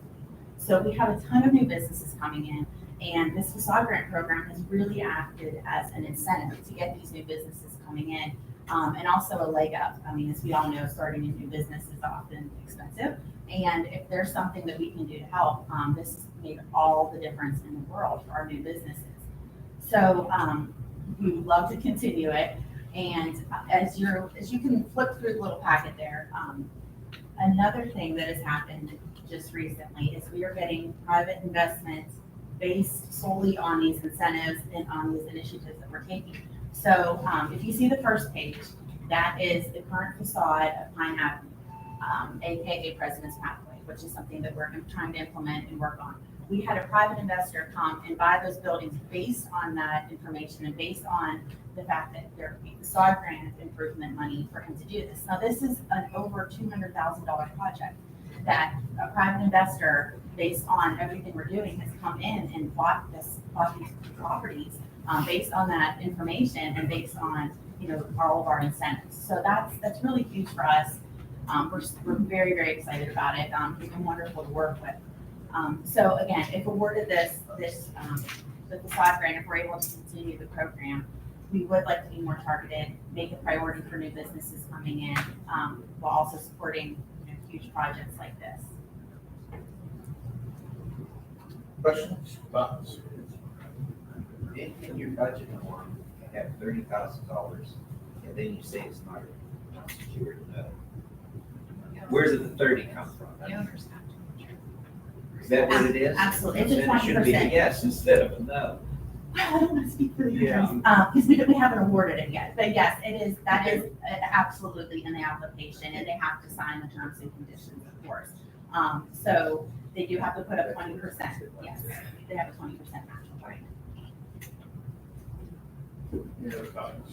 I just wanted to add quickly to the gentleman that bought the Pine Alley building. The drawings are from Moss Architects, which has worked on some of the finest buildings in downtown Pittsburgh, like Pusidi's Garden in Lawrenceville. So to have, a building renovated like that, it would be incredible. I understand we're a repeat, ask, but I think the, what we've been able to do in the downtown with Shayna's help has been immeasurable. So to be able to have money again would be a huge, help in keeping the momentum in the downtown. It impacts a lot of people. So. Thank you. Thank you. Enjoy your day.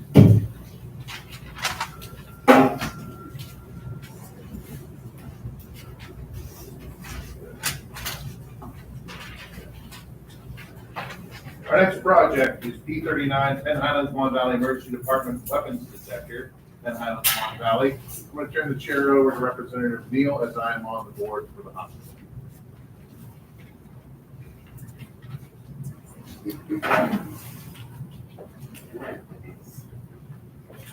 It's P39. Take a second to introduce yourself. Absolutely. Good morning, everybody. Thank you for having me today. My name is Ryan Pasternak. I work in the department of Penn Highlands Mon Valley. As far as the project, what we're interested in doing is, it's a very hot topic these days with the safety of staff, patients, visitors, everybody in healthcare, especially in emergency departments. And Penn Highlands Mon Valley is extremely committed to providing the utmost safety, best standards possible to ensure that everybody knows and can count on a safe environment whenever they're in an emergency room situation. As we all know, the ED can be a very chaotic, stressful environment as is. Nobody really goes to the ED, just because they're feeling good or anything, so that can lead to a lot of stress. And actually, studies have shown that 3% of all ED visits bring a weapon into the facility. Now, if you think, well, 3%, that's not really that much, but when you think Penn Highlands Mon Valley has 25,000, ED patients a year, that means that daily multiple weapons are being brought into the facility, regardless of if it was part of the reason why the patient's coming in, whether it's a patient's family member who is, on edge because of the patient situation. And so like I said, we're just trying to look for an option to provide the best safety possible for our patients, staff, and visitors. As I said, it's a hot topic right now in healthcare. Actually, I was just reading an article earlier this week. There was a man in a hospital in Syracuse, New York. He was 44 years old. He had his daughter in there in the ED for some sort of infection, like an ear infection or something, nothing too major. And he ended up getting stabbed multiple times by somebody coming in that was a visitor of a patient at the time, just because of the chaotic nature. And he clearly wasn't happy with the situation that was going on. And then, an innocent bystander ends up getting injured. So, like I said, that's something that we want to avoid, and we are fully committed to providing the best possible safety standards to our patients. Great. I actually have a couple questions. The first question is, maybe you cited some general statistics, but how is the Mon Valley Hospital in particular experience? How many cases have we actually experienced here recently? I don't know an exact number, but this is something that has been stressed to me from Peter Adama, who's the president of the hospital. So I know that it is indeed a fact that it does happen, and there is those items that do come into the facility that we want to try to get rid of and take care of. So. Right. Okay. Well, I certainly care about security, but the other thing you mentioned, I think it's an application you may have just mentioned as well. The system you're looking at has a subscription cost based on it. So how is that ongoing subscription going? Yeah, that would be covered by Mon Valley Capital. All right. Any other questions? All right. Thanks a lot. Thank you very much, everyone. Have a great day. While we're waiting for Jeff to come back in, next one up is Brownsville Ambulance Service for the California Building Project. T24.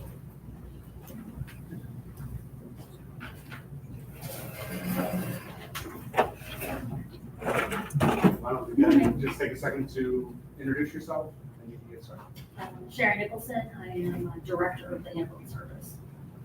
Same link, I'm on the board of directors. Okay.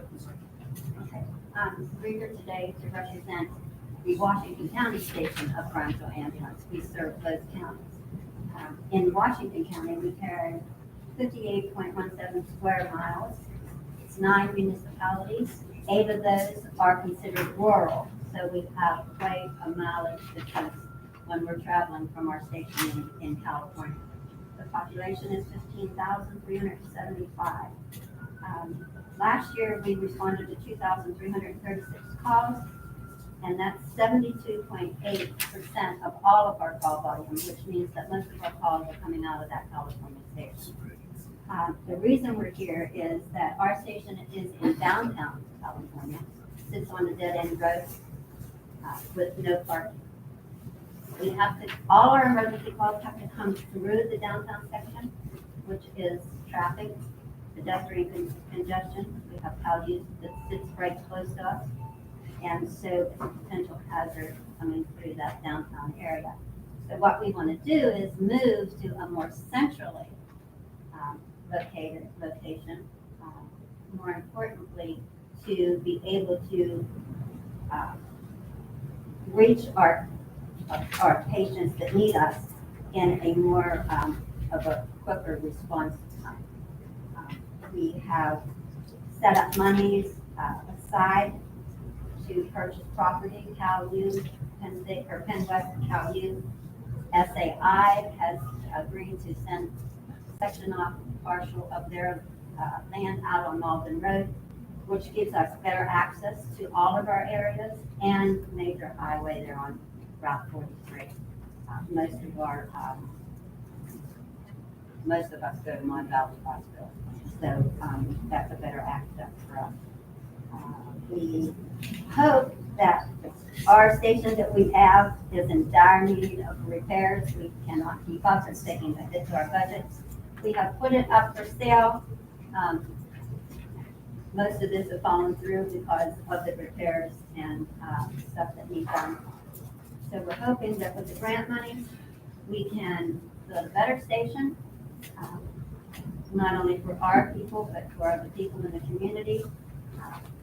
Have a better presence, maybe education in the future, better job opportunities, if we can get out of that downtown area. Thank you. How are you organized? Are you a for-profit? We're 501(c)(3). And this would, and just not even for the communities, we also have mutual aid agreements with other services. So it would kind of enhance our ability to help them when they're overwhelmed and they need us, like we can handle a call for them. It's better access to that, or maybe they just need us to sit on standby for a while, just until they get crews back in. And even with the fire departments, we work with the local fire departments, so we would be able to assist them whenever they have structure fires. And whenever we have education, we can also, with a better facility, we can have an education department where we can train with other services and train with the fire departments. The property you're dealing with SAI, is that you control it now, do you purchase it? We have not, we have been talking to them, and we have an agreement, but we have not actually purchased it from them. Any other questions? Thank you very much. Thank you. Enjoy your day. Thank you, Thank you you too. for having us. P20, correct? To the chair, yeah. P20, water treatment plant, authority of the Borough of Charlotte. We have for the next two, P20 and P11 will follow. Please take a moment to get comfortable. Good morning, my name is Charles Stark, I'm the general manager of the authority. That's why we're at Shad Workfield, who's the director of operations. Again, Sam Gibson, who's our consulting engineer with KLH, and also our project manager, who will collaborate specifically on our projects. Good morning, John. Yeah, yes. Thank you for the opportunity to be here to present. This program has done a lot of good throughout the county, and I know specifically for this authority as well, they've done a lot of projects with it. So thank you for that. Thank you for another opportunity. So we appreciate you saying that. Thank you. Yeah. So the SCADA project at the water plant, basically what the SCADA system is, it stands for Supervisory Control and Data Acquisition. What that system is basically the brains of the treatment plant, allows all the equipment to communicate to each other, allows the staff and the operators at the plant to monitor tank levels and flows throughout, chemical dosing, all that kind of stuff. So, over time, that equipment becomes outdated, and they have a lot of legacy equipment installed right now. So they're in a position where they need to basically revamp their entire SCADA system. What that will involve is purchasing new equipment, programming, networking, testing the equipment, deploying it and starting it up to make sure everything's communicating properly. So we take the code that's in all of the existing equipment and we kind of rewrite that to make sure all the equipment's communicating properly throughout the plant. So we're estimating the project's going to be a $250,000 project, and they're asking for half of that at $125,000, and they would pay the difference through existing municipal bonds that they have. So I don't know, Chad, if you want to elaborate a little bit on your service area and whatnot. The authority services 10 communities itself, and we sell bulk water to 2 other communities, which are Bentleyville and Ellsworth. We service Charleroy, Cookburg, Denora, Dunleavy, North Charleroy, Spears, and Twilight, and the city of Menneson and Westmoreland County, and Fallowfield and Somerset Townships in Washington County. So we have a pretty significant service area that SCADA system expands across and brings that information back into the plant. And it's critical that equipment is up to date and working properly for all of our systems to be intact. One of the other major components of the SCADA system is the reporting they have to do monthly to DEP, all their water quality regulations and everything that they have to report, make sure they're meeting those standards. Those systems allow them to automate that process a little bit and assist with that as well. So, would you mind repeating your service area again, please? So the water plant's located in Charleroy. So we service the borough, Charleroi, North Charleroi, Denora, Dunleavy, Spears, Twilight, Somerset Township, Fallowfield Township, all in Washington County. And we also have service agreements that we provide water sales to Bentleyville Borough and Ellsworth Borough. Did I miss Cookburg? We also have Cookburg in Washington County as well, part of our service district. And then we do have the city of Menneson in Westmoreland. You service the entire city of Menneson? Yes. The reason I ask is because Westmoreland also has its own local share program as well. Have you ever thought of talking with them to use this match moving forward? Actually, no, we haven't. I just found out that they had the local share account, I think, last year. We just started discussing that. But we did apply for money through the state LSA program for a couple other projects. We got some things we apply for some assistance with the state. And the bulk of our water system is all in Washington County. Is this primarily for computer hardware and software? Yeah, so, yep, that's pretty much it. It's computers, it's the networking requirement, the networking equipment, what they call a program logic controller, PLCs. That's basically the brains of the operation. Thank you. Any additional questions?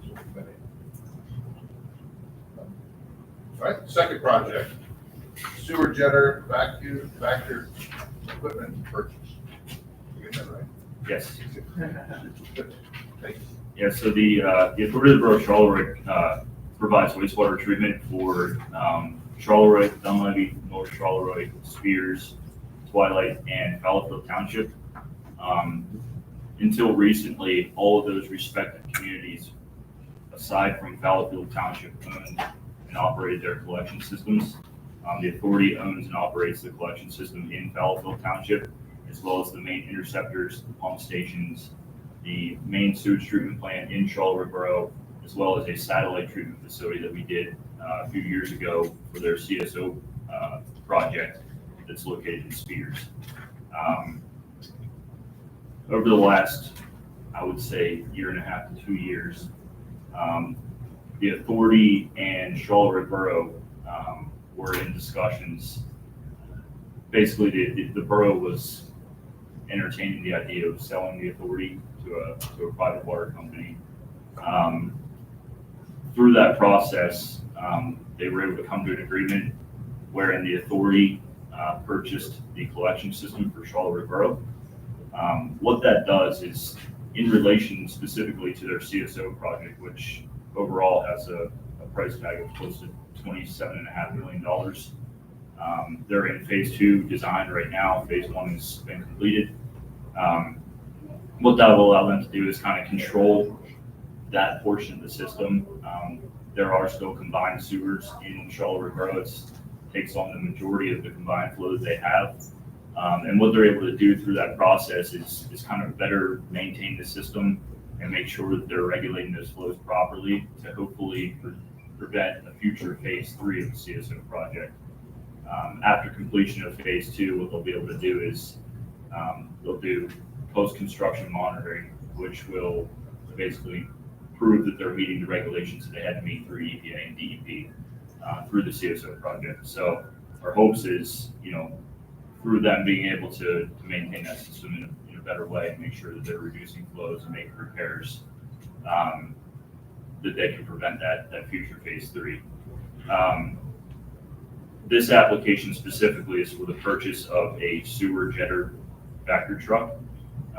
What that will allow them to do is, clear blockages to, they have televising equipment already that sometimes they can't utilize because of blockages and whatnot. So their hopes are, to utilize this equipment in Charleroi Borough and Fallowfield Township where they own the collection systems, and to make this equipment available to all the other communities that they service as well.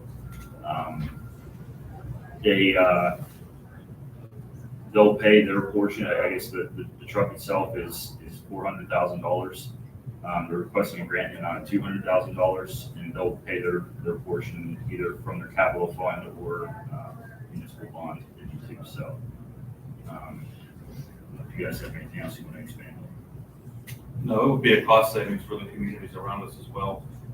This type of equipment, if it's not owned, you have to contract the services out and, have them come out for a day, you gotta pay them for their time and for the equipment. So, we would be able to provide that for the communities around us, which would assist them in being able to make repairs, to locate repairs and then make repairs to their sewers, which in turn would, lessen the burden on our sewage plant and then help us with the, our regulatory requirements as far as our CSO program goes.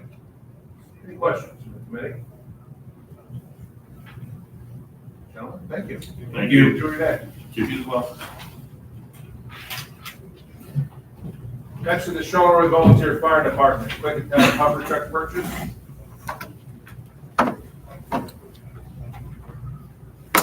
Sitting here, I'm listening to you. Looks like they like their company. Yeah, I just want to hang out for the day, if you don't mind. Good morning. Good morning. Please take a moment to introduce yourself. Okay, I do have a little packet made up. Sure, would you mind giving it to Jamie and distribute those? And I'm sorry, I do have a letter that should have been in our package from our Charleroi Borough recommendation letter. They did get it, done in time. That goes further. So I want to get that to us. Okay, hello, my name is Robert White Jr. I'm the fire chief of the Charleroi Fire Department. And I'm here before you to state our case in order for the Charleroi Fire Department to obtain some of the LSA grant funds. The Charleroi Fire Department is 100% volunteer and provides to the boroughs of Charleroi, Spears, Dunleavy, and Twilight.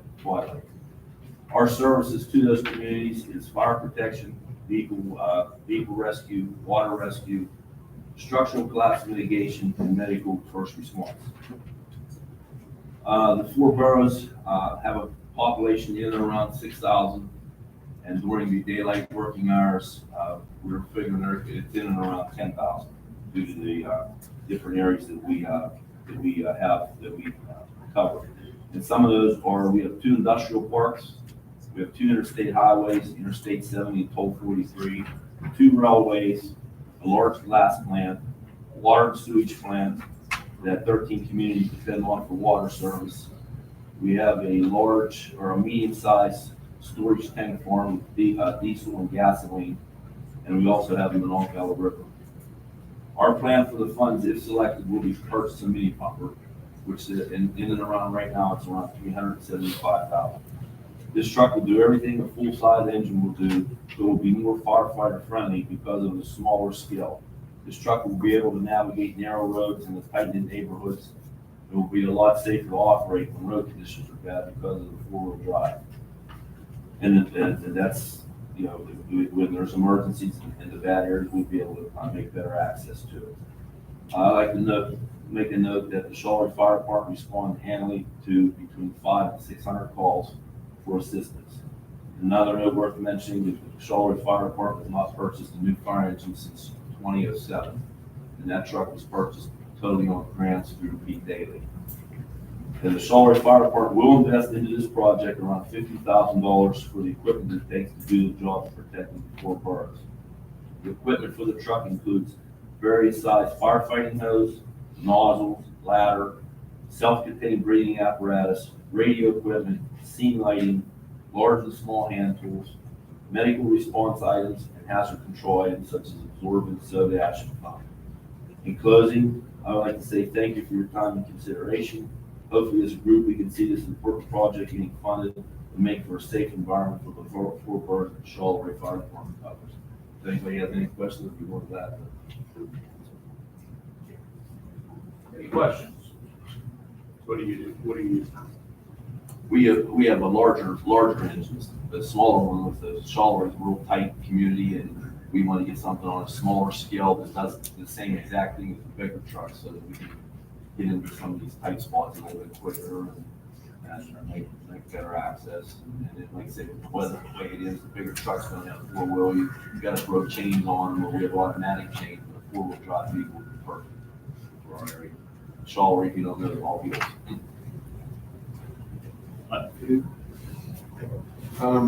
Your grant application doesn't state any match, but you just said that you had $50,000 put towards it. Is that where your LSA request is a result? So, yeah, I wanted to clarify that as well. So in the application itself, that just covers the purchase of the truck. So at the time, we had just applied, we assisted the fire department in the application process, and we had just applied for the purchase of the truck. There was no match included in that. Their match would be the additional purchase of all the equipment to be outfitted on the truck. So there's match. There will be match. It wasn't reflected by the application. That comes from Shelburne Wells. That would come, the match would come from the fire. From the fire Or department. our fundraising. Fundraising. Additional questions? Gentlemen, thank you. Okay, thank you for your time. Appreciate it. John White House Roof Restoration, Washington County History and Landmarks Foundation.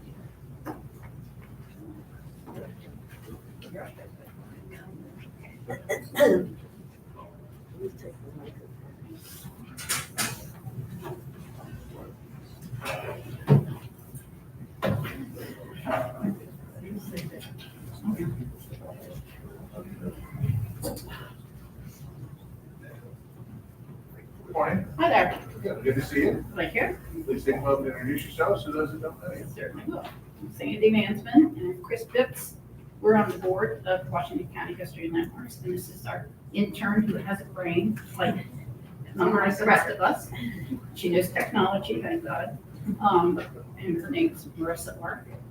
And this is the fourth year, or third year with us, fourth year. And when she started, we paid her $2.39 an hour, so it's a little bit more now. Okay, we're here to talk about the replacement of the roof of the John White House at the Fairgrounds. First of all, these are sort of ancient and the glue's working its way off. But this is when we first started this project, found it, Albert Miller, who founded Meadowcroft, alerted us to the possibility of occupying this facility. And my two kids who are now in their 40s and 50s are in the pictures, so you know how old the picture is. And we had never had a headquarters. We never had an office. We've been in existence since the early 70s. And as a board, whoever was president or secretary carried our files with them, probably to their home, wherever. Charlotte Lane, who used to be Washington Green County Tourism, went to an auction one day and found whoever had been on our board trying to auction off our records. So we said at that time, we need some place to keep our records. So anyway, because of Albert Miller telling us about this facility, which, as you see, the Battleship Gray at the time, we agreed with the Fair Board and the county. This county owned. Stonehouse at the Fairgrounds is county owned. So we have a little bit of a quandary about getting funds because since it's county owned and we don't own it, that's not all the funders want to fund county project. I'm sorry, but it's a reality. The most current picture I have, and I'll give you this picture, is one of the roofers who unfortunately doesn't do standing seam metal, but he took an aerial with his thank you, and you can see the house and the roof, and this goes back a year, starting to deteriorate. So it is leaking into the house, into our library where our documents are kept, but we keep them away from it. Our organization started in the early 70s. We started the project, the restoration project, in remind myself. The exterior restoration started in 1993.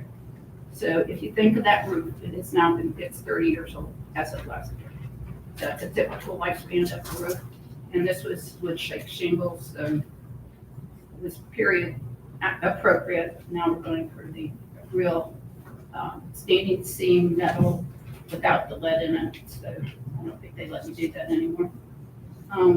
Our yearly budget as a nonprofit 501c3 is about $8,000 to $10,000 a year. So we're all volunteer. We've always been volunteer. We don't make any money, and we spend it wisely. So our plea here is just that we can't afford 30.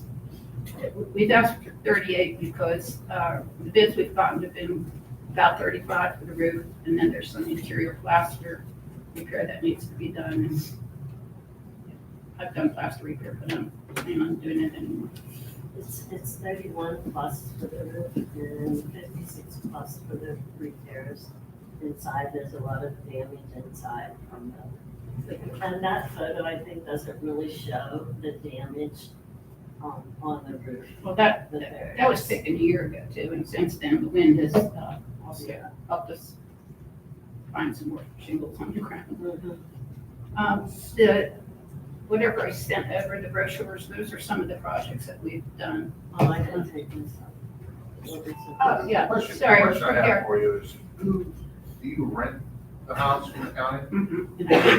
A little overdue on our rent because we haven't only got $10 right now. It's $1 a year. And you don't, I'm assuming you don't have like a capital reserve fund for repairs or things of that. No, we've watched carefully and we've used the BITS program whenever possible, and they're great.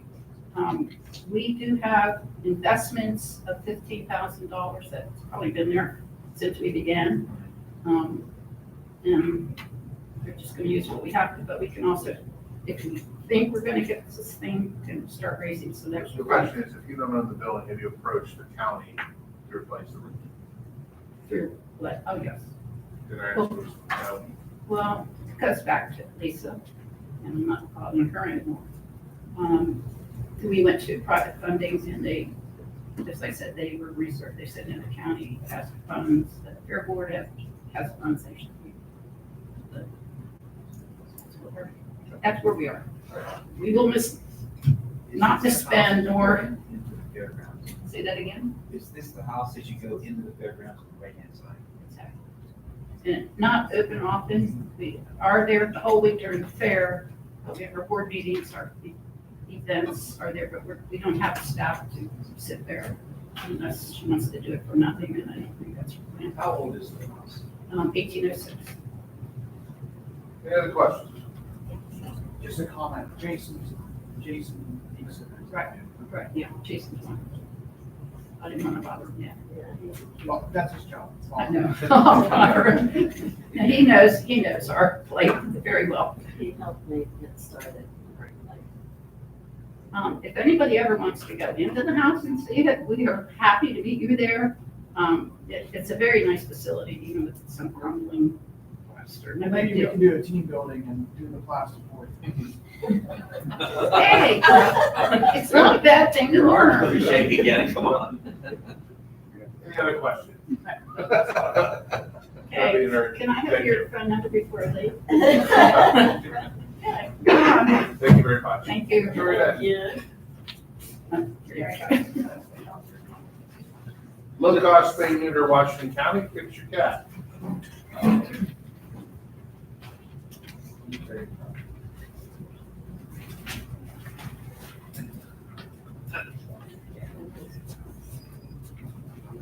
Is that everybody?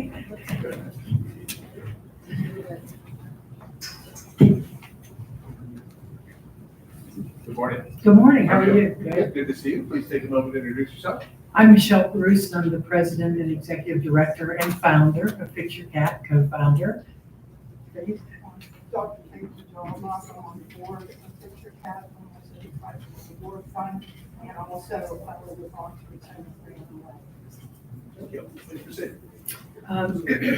Recently, we were just visiting with people here in the tax office. Fix Your Cat moved from Canonsburg, where we had been for 5 years. We owned a building, well, we mortgaged a building, and it quickly became too small for us. After COVID, the demand for our services escalated, and we realized pretty quickly that we were going to need to find a different type of setup. So we did buy a new building, we mortgaged it, and we also took the money from the sale of Canonsburg building and put it towards 222 Hall Avenue, which is formerly Solomon's Seafood Restaurant. And Monday, this last Monday, was our first day to actually do business there. We spayed and neutered 30 cats on Monday, 30 cats on Tuesday, 30 cats today, and we also had wellness on Monday.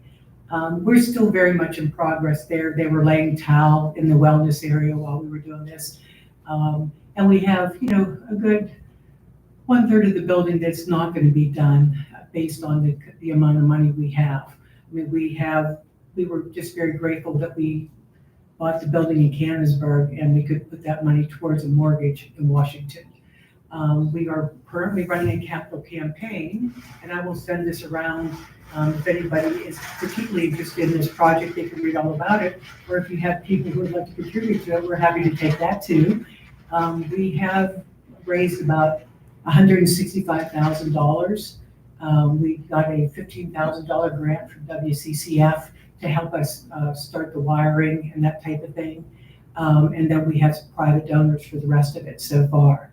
But the fact of the matter is, we don't need a lavish place, but we would like to be able to finish the first floor because that impacts where we're going to do the wellness for cats.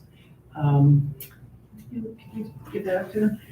So basically, if you don't know about us, we're the organization, whether you like cats or hate cats, you do not want them to breed, and that is our job, right? So we offer low-cost, high-quality spay, neuter, and wellness for cats and kittens in an endeavor to reduce the number of homeless, abused, and forgotten cats in Washington County. Last year, 41% of our business was supporting other rescues who prepare cats for adoption, and we provided the services for the spay and neuter.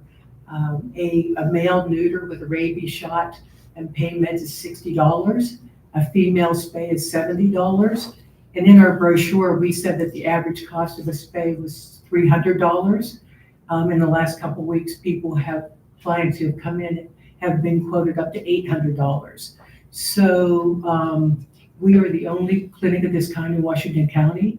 Allegheny County actually has 5 different clinics that do what we do for cats.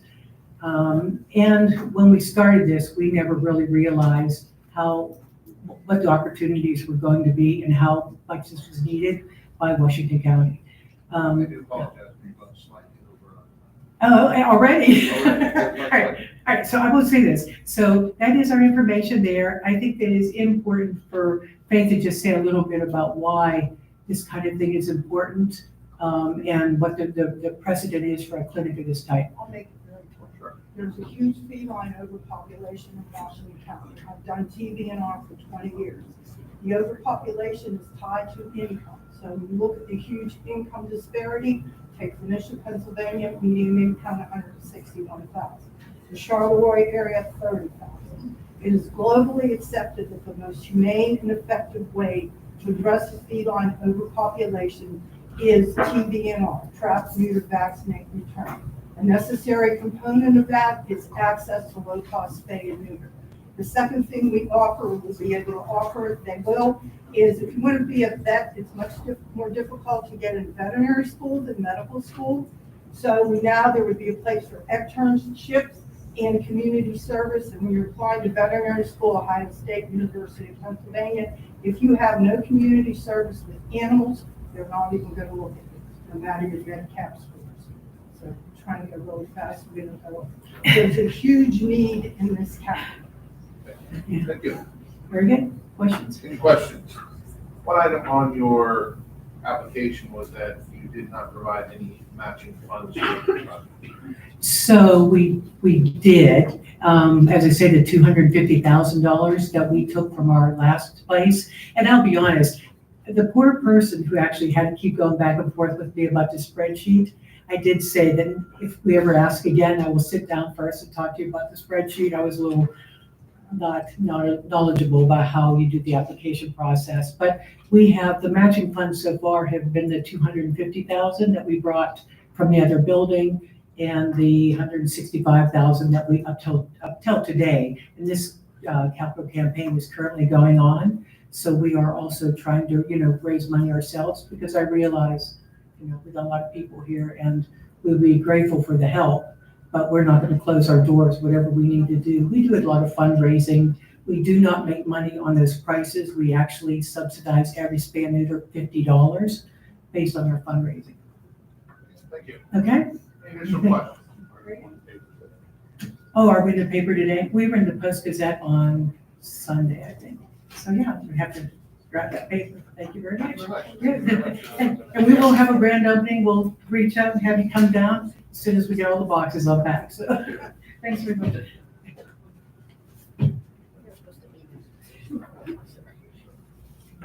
P30, Field and Stream Road Bridge Replacement Project. Terry?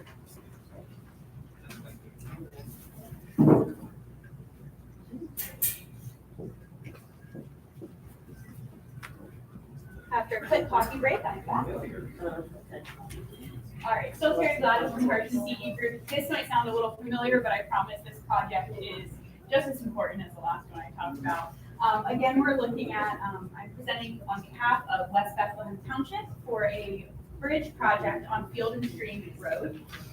They're seeking $150,000 and change in LSA funds for a $167,000 project. They've committed 10% match funds for this project as well. This one also, we have applied for DGLBR grants, but again, as I'm sure you all are aware, paved projects, paved roads are, the funding is slim for those. So we're still applying, we're still going after it. We've also applied for multimodal, very hopeful, state LSA as well, and here we are with you. This is also another bridge that is severely degraded and damaged concrete structure. Did not have a traffic accident on it, but it is still extremely important thoroughfare in this township. Helps citizens get to the main highway area, Route 79. Again, extremely important for emergency access for people within the township and people trying to leave the township to get to more populated areas. Pretty rural, but again, being thoroughfare. This new bridge also will be angled slightly differently and will be much wider than the original setup, which will allow for safer travel, less congestion, and especially important for those emergency vehicles. This project will be the demolition of the existing bridge, removal of the structure, and the cost of the materials and installation of the new structure, as well as site work and restoration. This aligns with both local and county comprehensive plans. We're also seeking funding in other sources, as I mentioned, and we hope that you will consider this one favorably as well. Questions? Pretty straightforward. Really traffic on this? I might, if I didn't mention it in the application, I can definitely get that information to you. I know it is one of those major arteries as well of the courts. I can certainly follow up if you have any traffic. No, different street.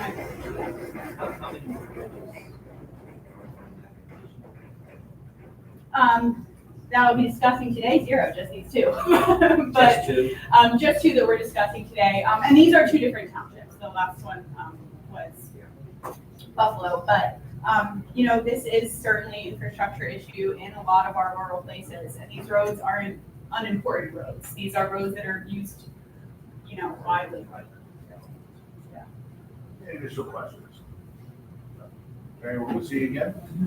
2 more times. All right, very good. Thank you. Next project, C10, Epicenter.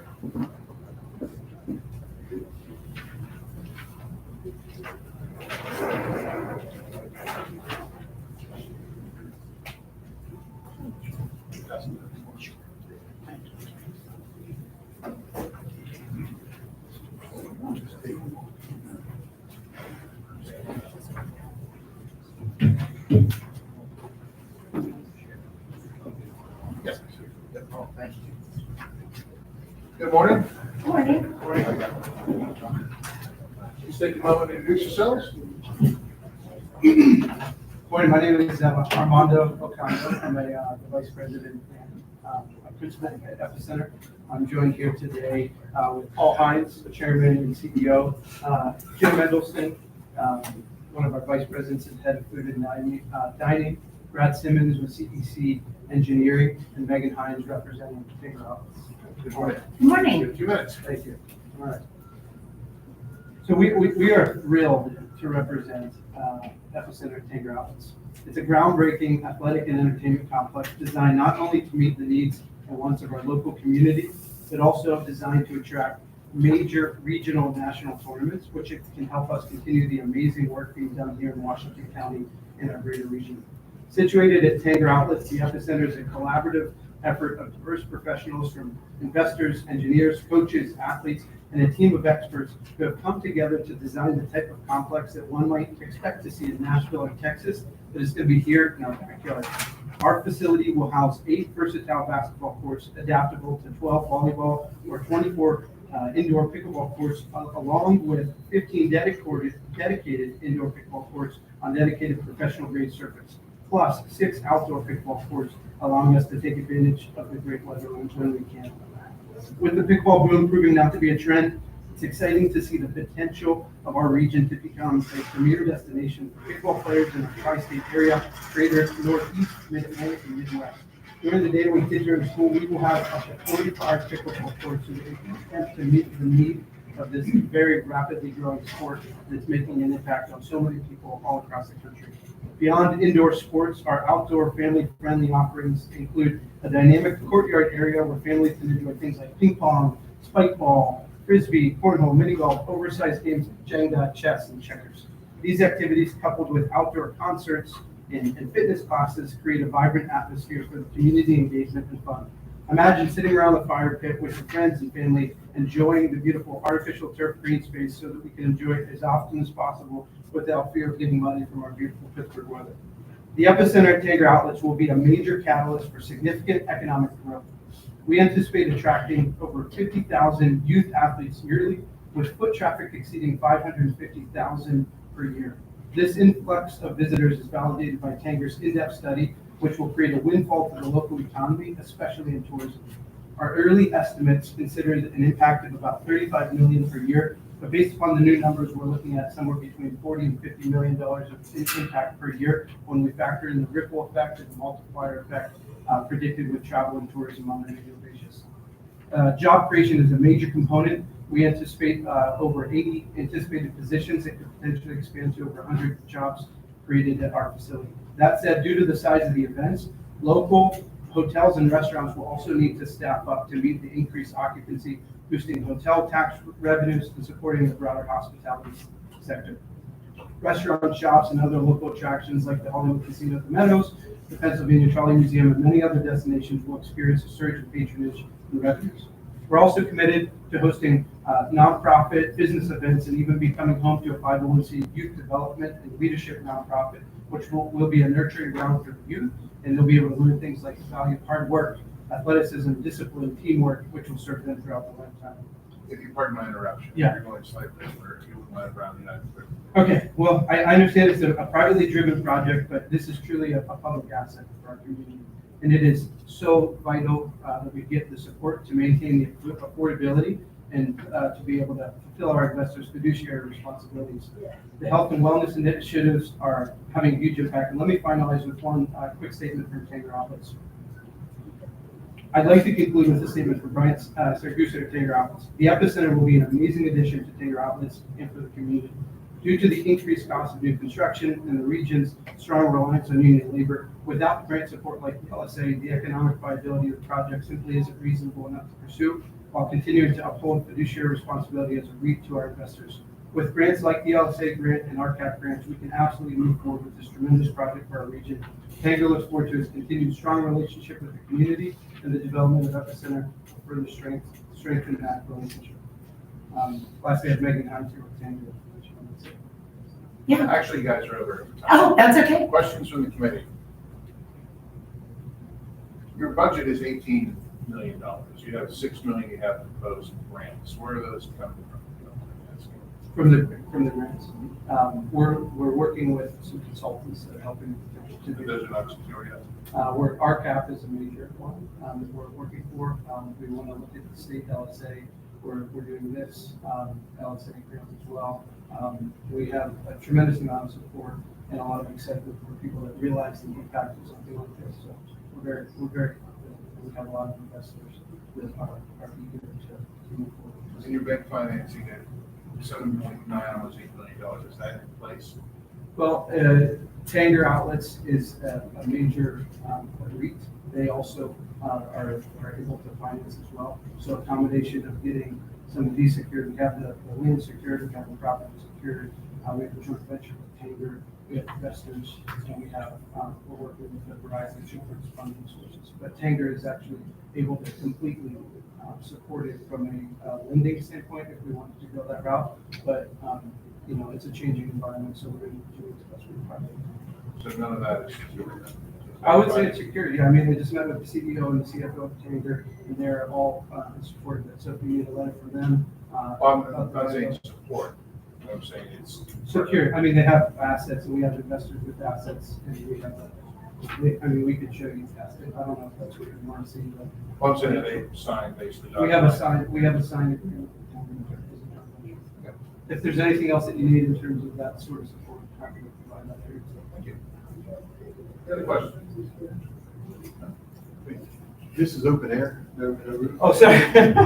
No, it's all indoor. We have another one here. This outdoor area is open air, but that's just so that you can see. Any other questions? Thank you. All right, thanks so much. Thank you. Our next project is the Washington Area Senior Center.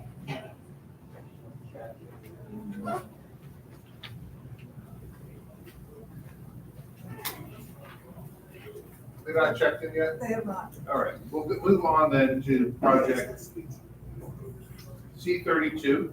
Terry again, if you don't mind.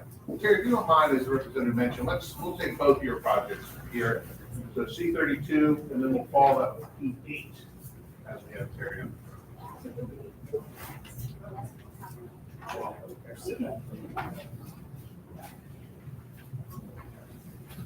Told you guys, tired. All right. Okay, the first one we're considering is West Middleton Park Rehab, C32.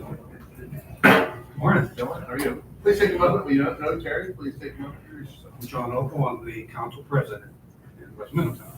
Garrett Armstrong, I'm the mayor. Good to see you. Good to see you again. Thank you. Please proceed.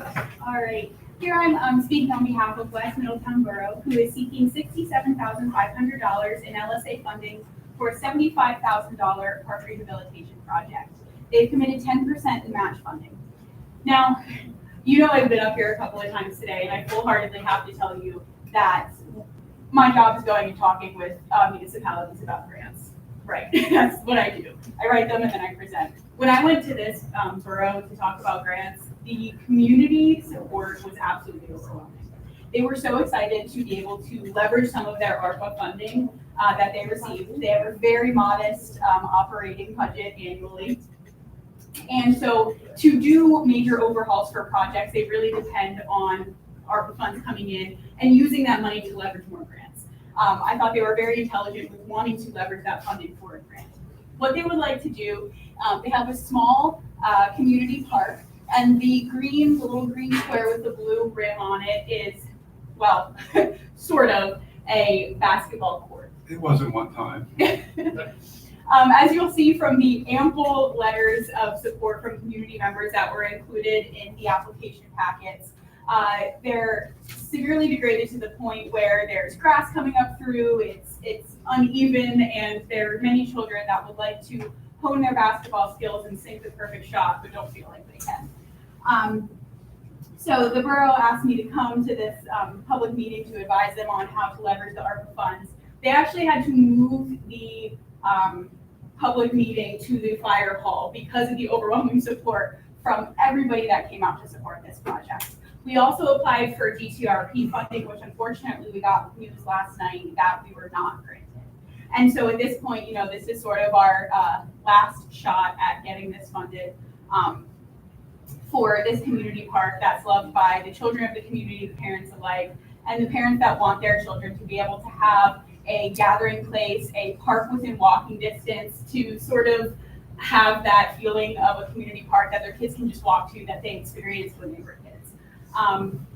The borough, although doesn't have the capital to do this overhaul of this half-court basketball court, does have the funds for the upkeep for it that they are able to do, and they're hoping to actually install a multi-sport court style court so that they're able to maximize the use of it, do a pickleball court, do whatever. And at that point, when we're awarded funds, hopefully from you all, there will be a community survey so that we can find out what the community members actually would like to do on these courts and make sure that we're serving the community the best we can. So with this overwhelming support from the community, we really hope that you consider this one favorably.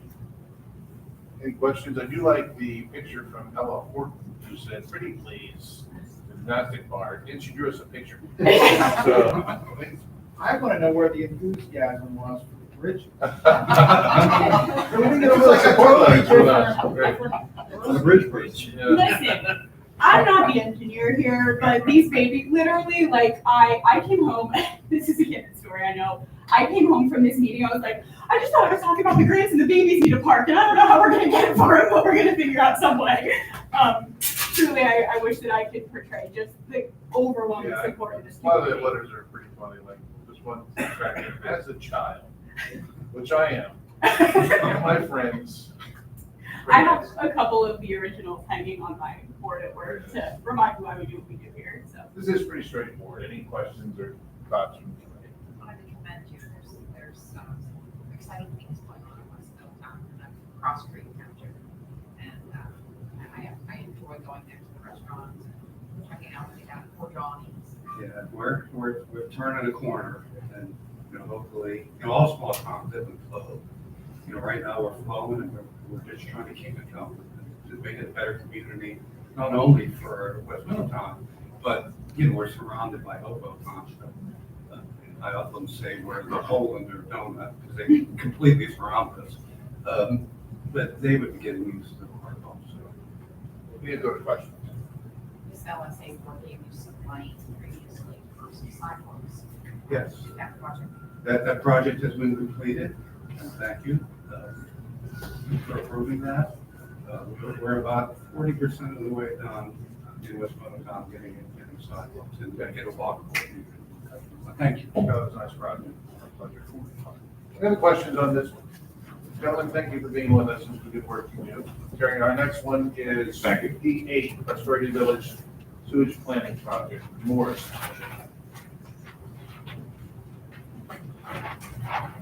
Absolutely.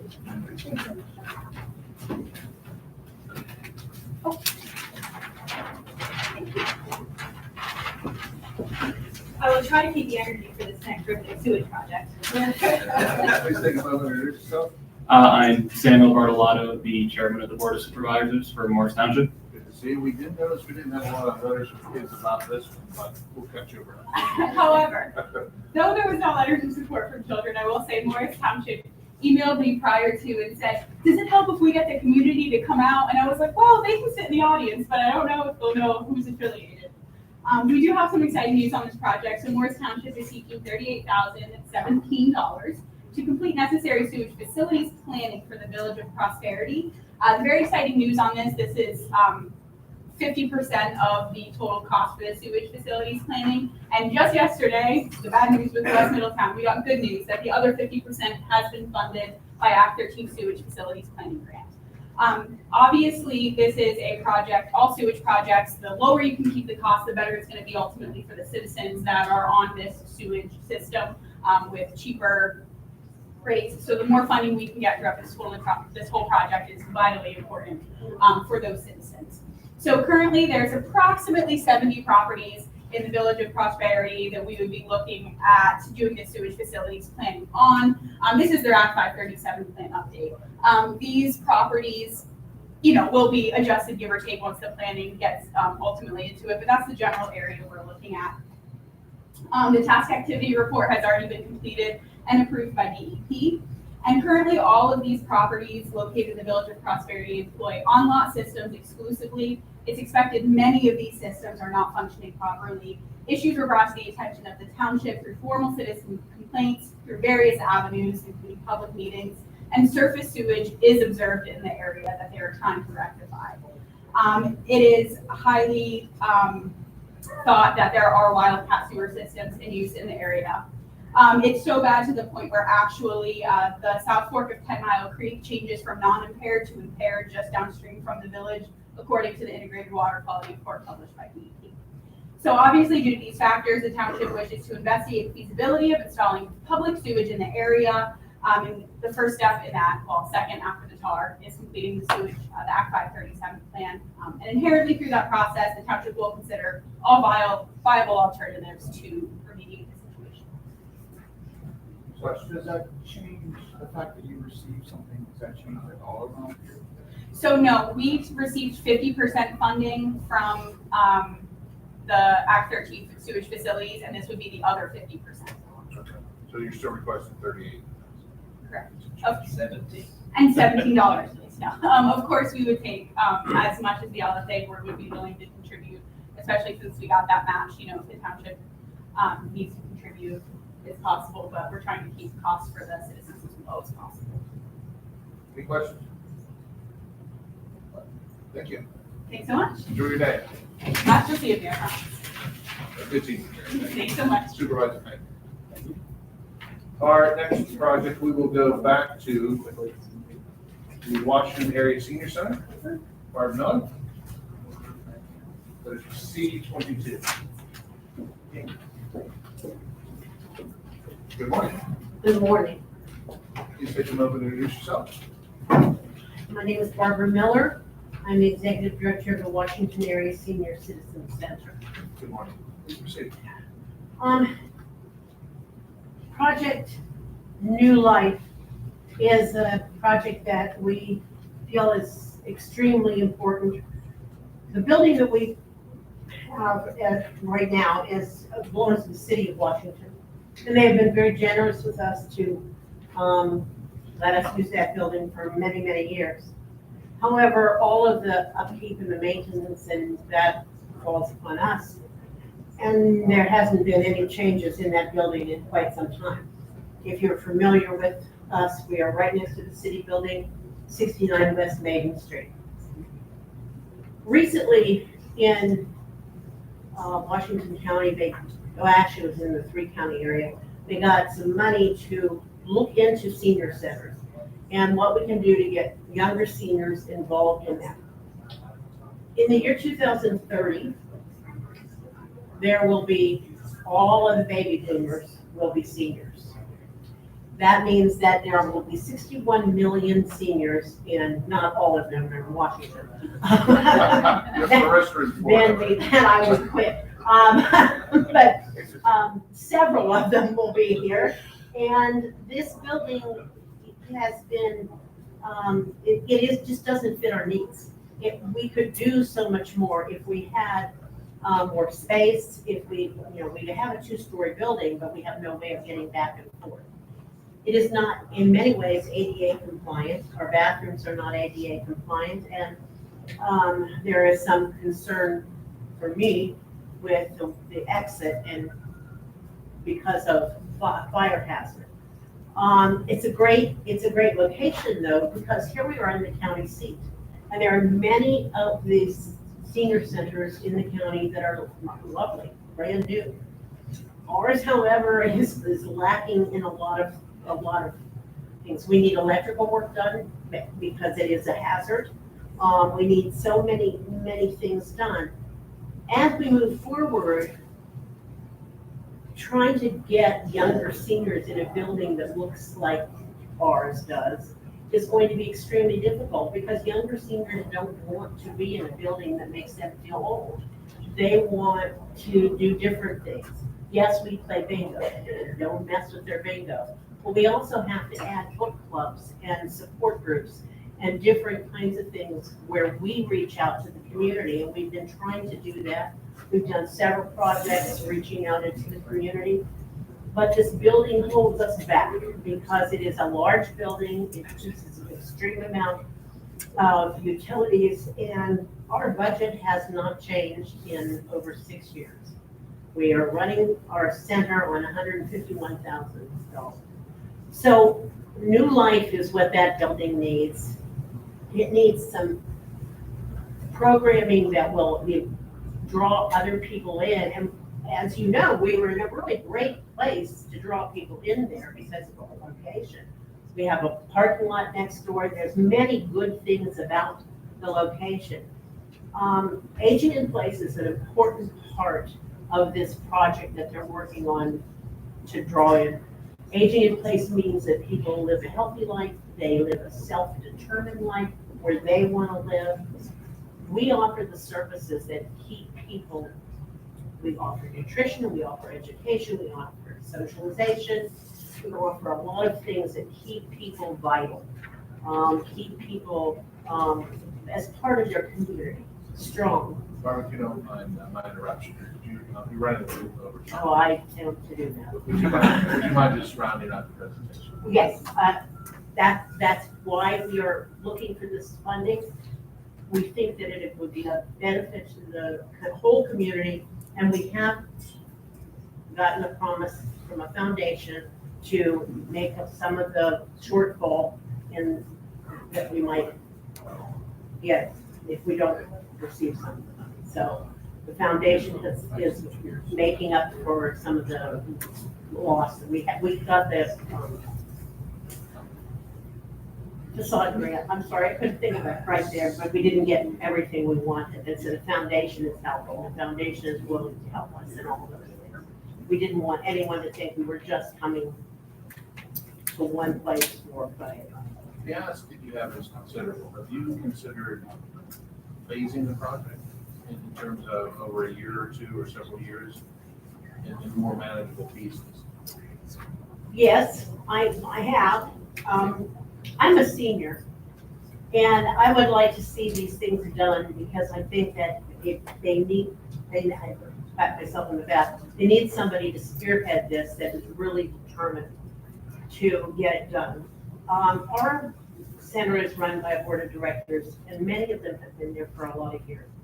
And they don't see why this is important. They've used that building all these years, and so yes, I did want to fast track it because I think that if we get started and we get the ball rolling, I think that it will draw more people in, and that will help the center and the community. All of this helps the community as well. Thank you. Real quick, talk about your relationship with the city. City owns the building. Yes, they do. So do you rent the space? Do you donate the space? Well, how is that? What's that relationship? I think you can call it donating because we pay them $1 a year, so I think it's probably worth more. And from a lease standpoint, how long is that? Well, they have, Did they come like tomorrow and tell you, No. say they were to kick out? no, actually, the mayor was there to see us yesterday and to see if we were okay with all this weather. And no, they know what the plan is. Don Henderson, I believe, wrote one of the letters of support for this. They know that we want to do this, and they are fully behind us. Any other questions? That being heard, Barb, thank you. Thank you. Appreciate it. Stay warm. Oh, no kidding. All right, back on to demolition of blighted structures, C7, East Bethlehem Township.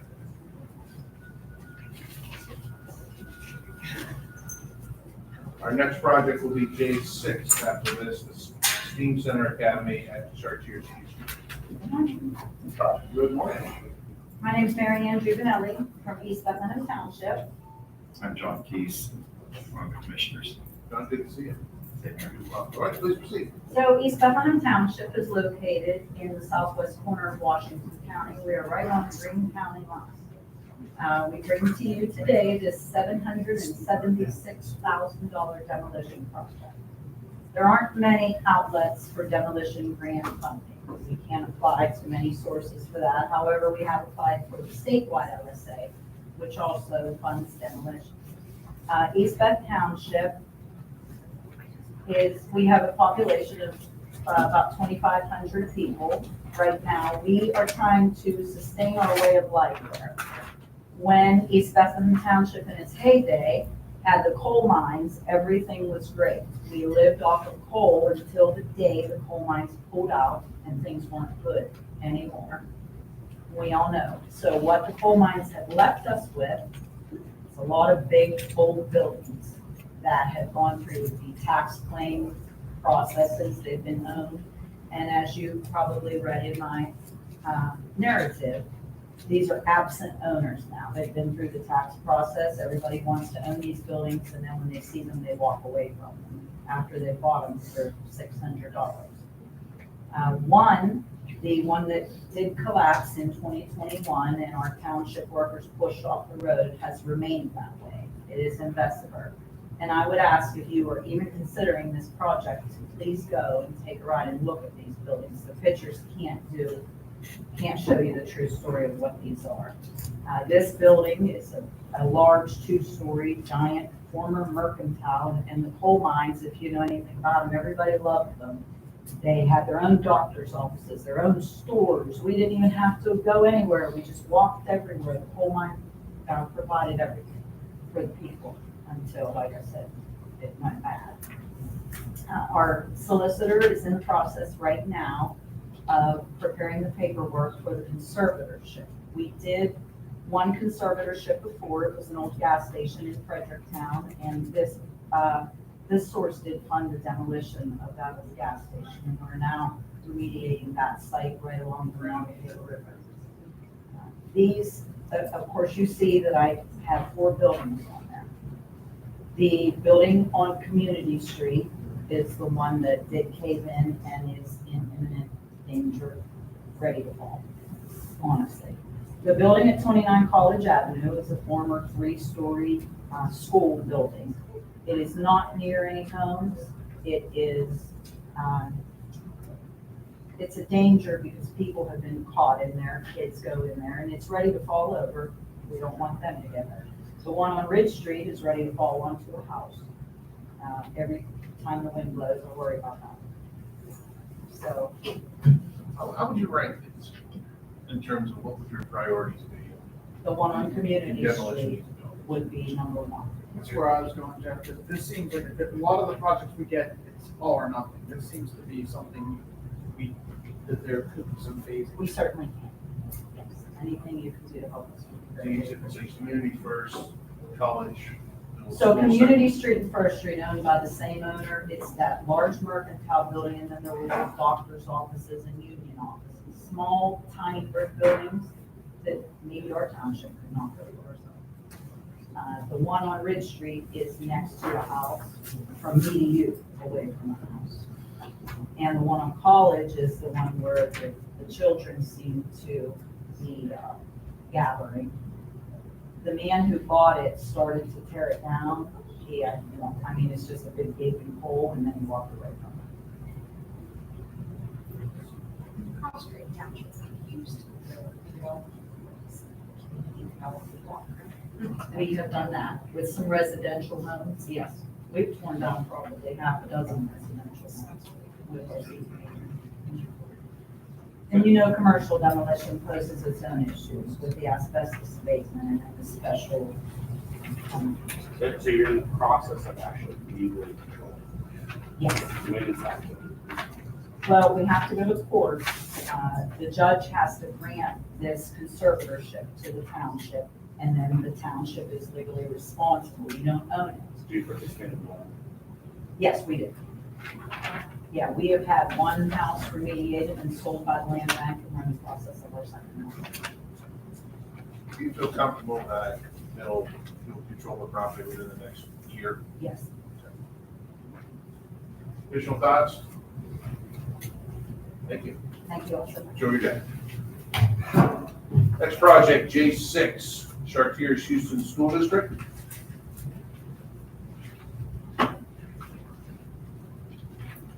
Thank you. Good morning. Good morning. I brought some documents. You want to give me a change then?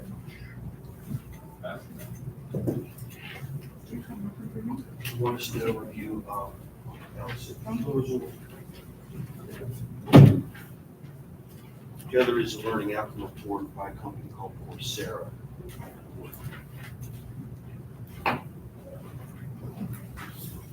Please take a moment and introduce yourself. Sure. My name is Dr. Gary Pfeiffer. I'm the superintendent for the Chartiers Houston School District. This is my 3rd year being superintendent there. Good to see you. Good seeing you. Thank you for the opportunity. Get 2 minutes, please proceed. Thank you. My proposal is to convert high school library space into a digital media center, STEAM Career Academy. In the packet that talks about the LSA proposal, you see a diagram of the library space there. And what we want to do is work with Coursera to bring STEAM career courses directly to our students.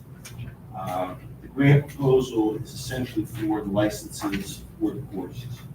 These would be courses that would be in C++, Java, web design, cybersecurity, computer programming, and it'd be open for 200 students in grades 11 and 12.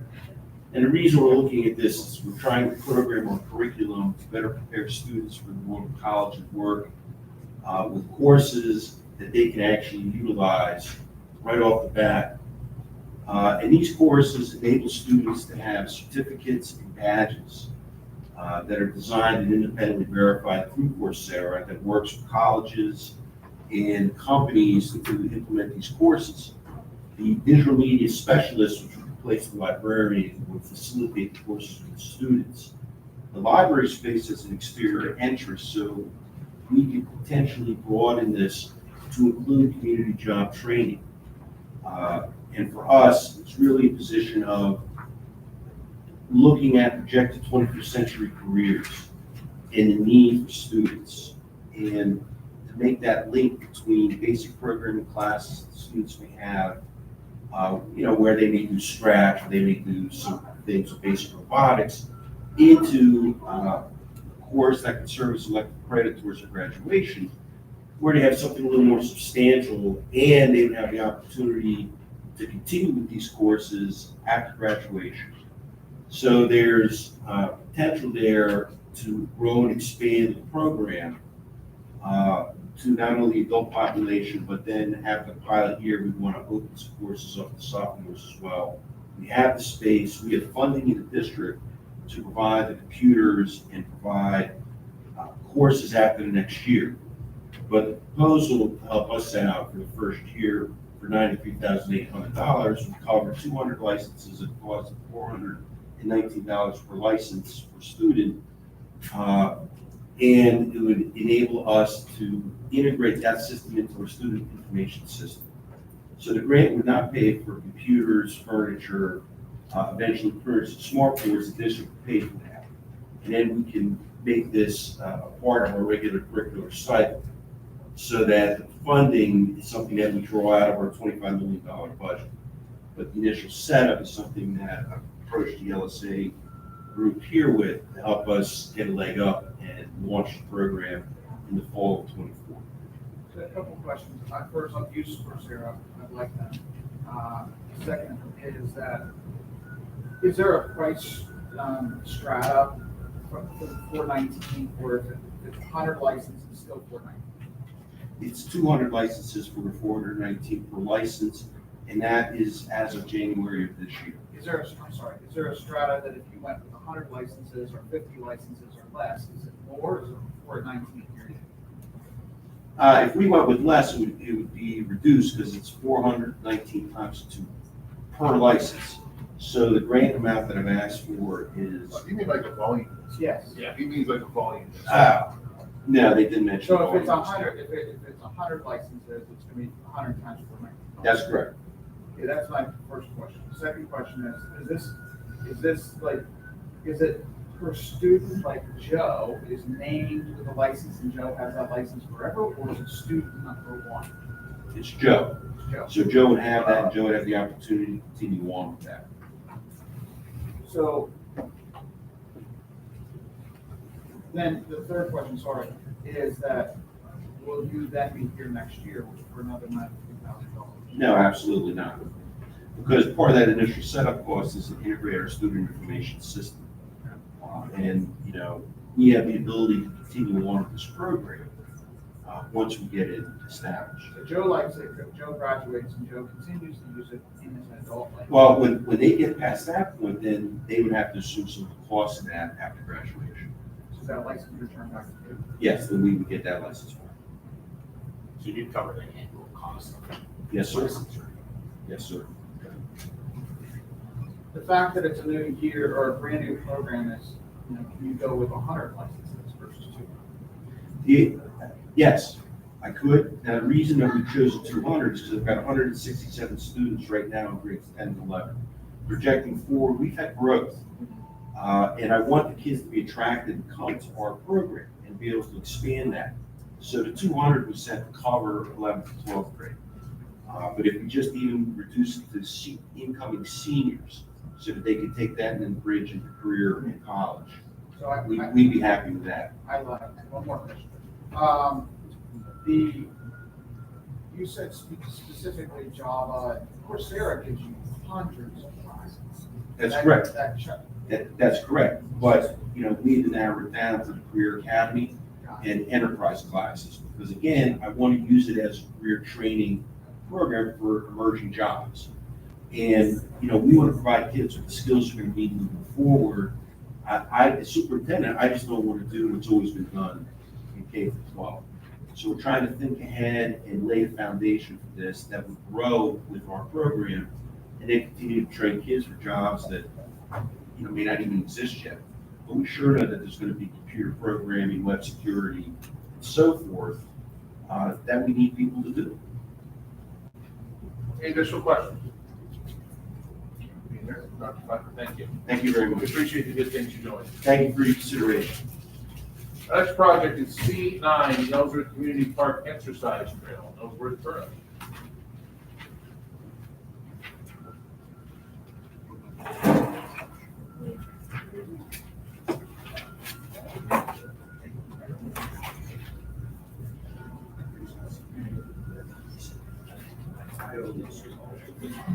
Good morning. Good morning. How are you? Fine, how are you? Fine, thank you. Please take a moment to introduce yourself. Okay, my name is Mark Segretti. I'm president of the Ellsworth Borough Council. Good to see you. Good to see you too. Our project for the walking trail through the park. If you could see the red, that is the trail right now. It's approximately 41 years old. When we installed it, it was 3 feet wide. A good portion of it now, after 40-some years, is really unusable. We have some trees that naturally the roots grew up through it. So what we were looking to do for years now is to replace it with an 8-foot walkway, a new walkway all the way around the park. It's a little bit hard to see in this picture, but the walkway surrounds the park. There's a nice ball field here that the girls softball and boys use. During the summer, we have 2 really nice basketball courts, a nice playground for the kids. So the park is actually pretty large, and it sits right in the middle of town. We've always said that that's the jewel of Ellsworth. We've tried to keep up with it throughout the years, but 150,000 is a little bit out of our reach. We put, I think, 2 years ago, $10,000 in lighting for security and upgrade the lighting and that. But like I said, last year I was here. We upped the budget a little bit because of the cost of labor and blacktop, but basically it's almost the same as last year. And one thing I forgot to say is our engineer, Ken Kulik, he was here yesterday, but he called me this morning. He says he's a little bit under the weather. He had a hip replacement. He spent too much time here yesterday, so he is our engineer on the project. Another thing is we have a 32-room apartment building right across the street from the park, Senior Citizen Center. They use the walkway quite often throughout the years. Right next to the park is our post office in Ellsworth. A lot of the senior citizens, people walk to the post office. We don't get mail delivered to the houses. It's a local post office. I don't want to say that the borough is distressed, just like everything else you hear today and throughout the years.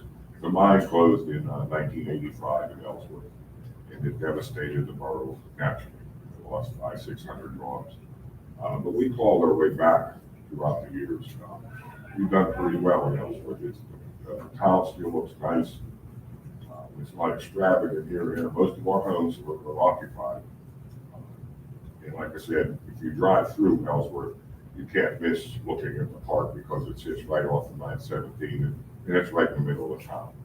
So I'm asking for your support. Somebody here last year asked if we put in for grants.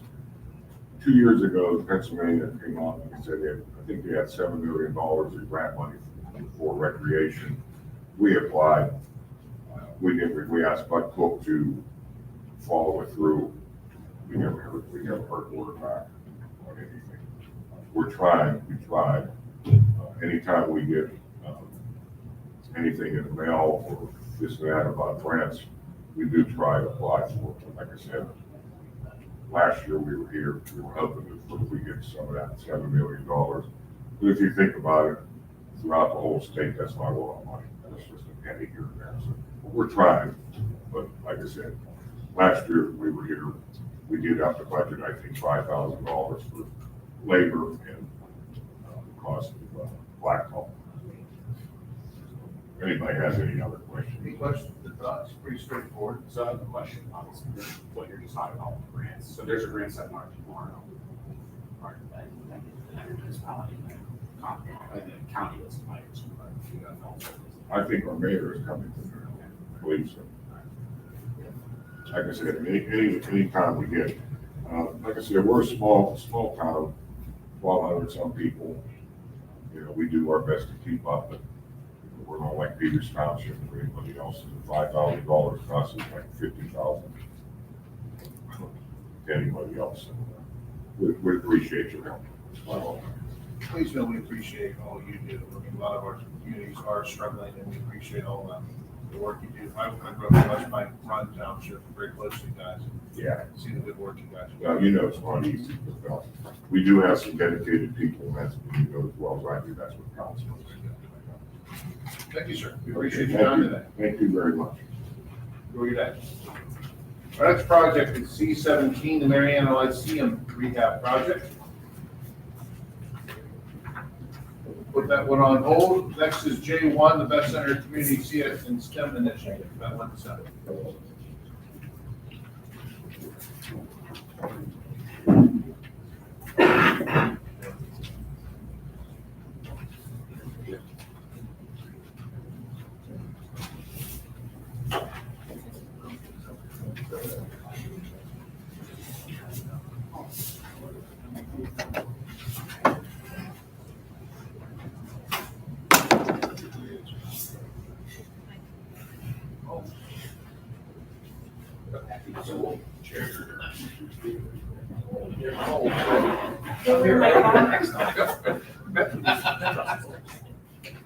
Good morning. Good morning. How are you? I'm doing well, and yourself? I'm doing well, thank you. Please take a moment to introduce yourselves.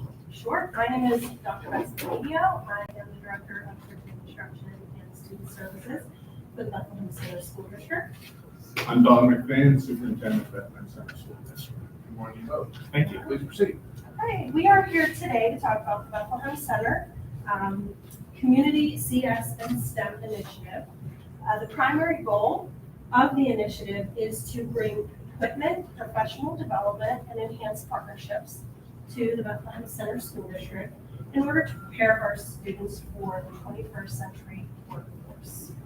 And with this project, we have 3 strategies for incorporating 21st century skills into our district. Number 1 is through the expansion of our computer science and STEM offerings. We would like to incorporate Project Lead the Way. And with Project Lead the Way, that includes programs such as Launch for elementary, Gateway for middle school, and computer science for high school level students. We would like to also partner with Carnegie Mellon and the CS Academy to bring Python to our students. The second strategy is to expand access to relevant professional development, which would also be through Project Lead the Way, as well as the Carnegie Science Center. And the Intermediate Unit 1, with the STEEL standards, we are going to be required to implement the STEEL standards in 2026. And those are science standards that will be statewide, and we are required to implement those standards. So we'll need to train our staff. We would also like to develop and expand a robust ecosystem of partnerships to include a broad range of people, programs, and organizations in our local and more global community.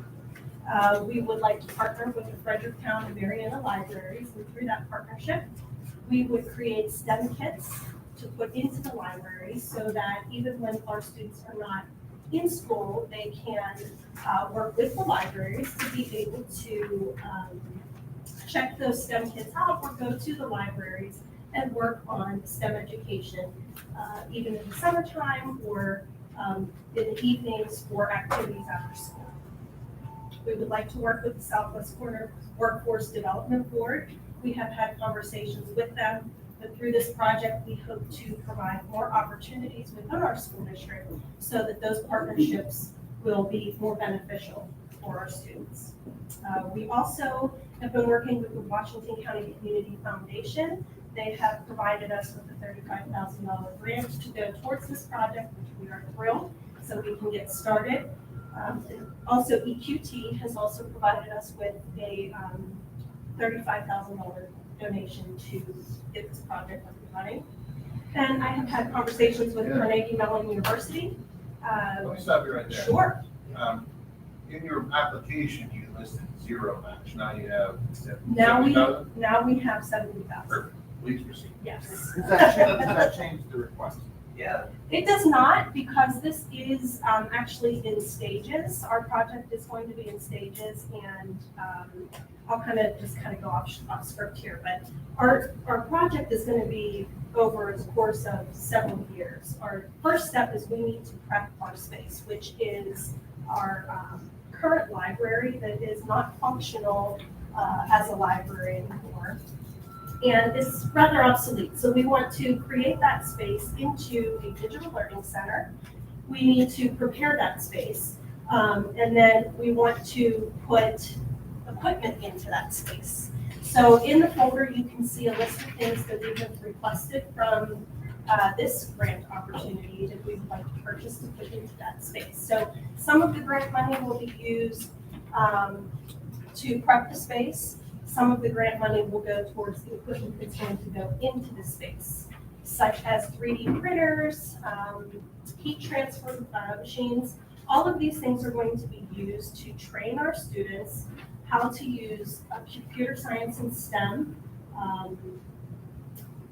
equipment so that we can prepare them for the job force, 21st century job force. We are also interested in preparing our life skills students, those are students with special needs, with how to sell items that are created in this space, such as mugs, t-shirts. It could be school gear, but our life skills students would then have a student store and be able to learn life skills with how to sell the merchandise that's created. We also are looking at cross-curricular opportunities for our students. So if anybody in the entire district will come into this space and have lessons in this space to make their lessons more engaging. And then I do apologize for Sure. running over time. Sure. Any additional questions from committee members? I have a question on this. Phase one includes prepping the space and getting the equipment wrapped. What will phase two? Phase two will be additional equipment. Plus, we are in talks with Carnegie Mellon to have them come out to help us create a space, hopefully, that will be correct. Second question, 70,000 is dedicated for. It is dedicated to this space, preparing the space, and starting to get some of the equipment. Any additional questions? None being heard, thank you very much. Thank you. Guys. The next project is J5, the robotics team equipment project, titanium items. You like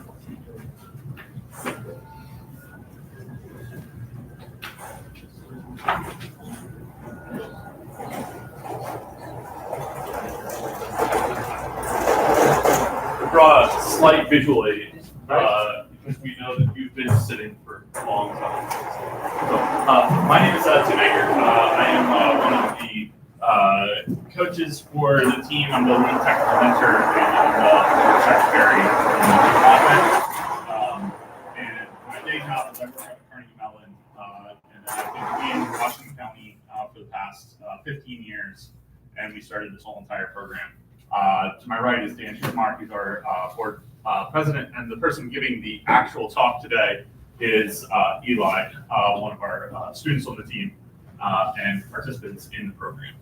Thank you, members of committee. Over the past 2 days, you have heard from numerous groups seeking to provide upgrades of infrastructure and workforce development, efforts that train individuals to use technology.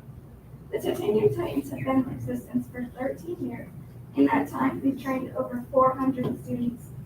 Many have gone off to use the technology. The Titanium Titans Inc. has been in existence since 2015. Our goal is to create and train innovators and technology creators in Washington County. Students in this community-based program learn not just how to use technology, but to create it. This year-round program focuses on students K-12, preparing them for college and the workforce. We are seeking $20,000 from the LSA to be used for purchasing equipment, workforce development, and the training of students in the field of robotics, engineering, and manufacturing. This will further enable students' manufacturing capabilities. Questions? Watch you work. So beyond a myriad of different outreach programs that we do through to school and communities inside of Washington County, one of the big things that the students in our program do is they actually create and design and engineer a whole robot that competes on a global level every single year. That right there is the catalyst that brings and attracts students. If you ever go fishing, that robot is the bait on the hook. And then we kind of use that over time to educate students about all sorts of things. The teamwork, the collaboration, the engineering, the programming, the science that goes behind all of this. For many of you, you know that Pittsburgh is the robotics capital of the world.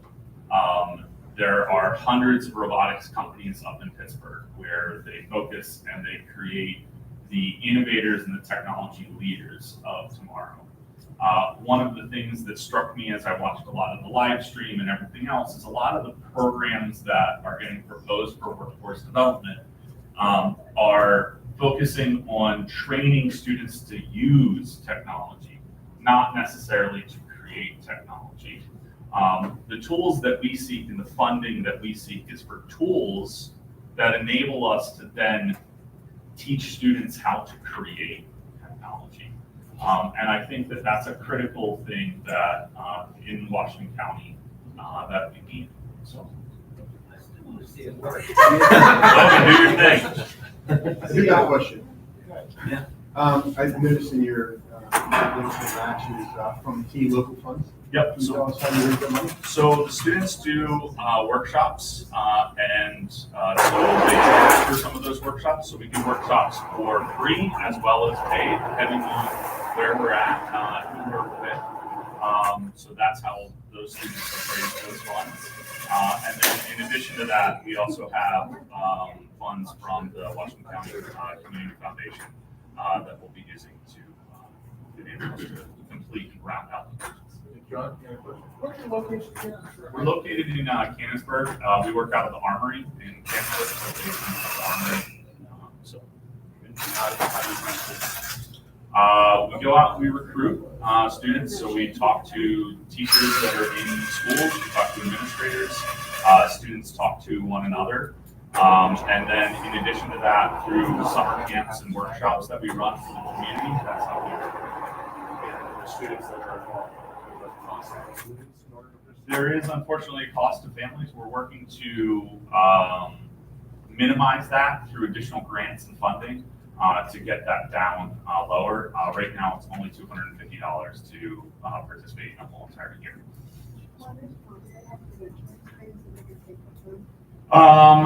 They do not necessarily end up getting credentials. We can add that into the program. From my perspective, having worked a lot in education, a lot of those credentials are sometimes ways for credentialing companies to make money. Unfortunately, I'll be blunt on that. The students, however, have something on their resume that is that they've competed in the first competition.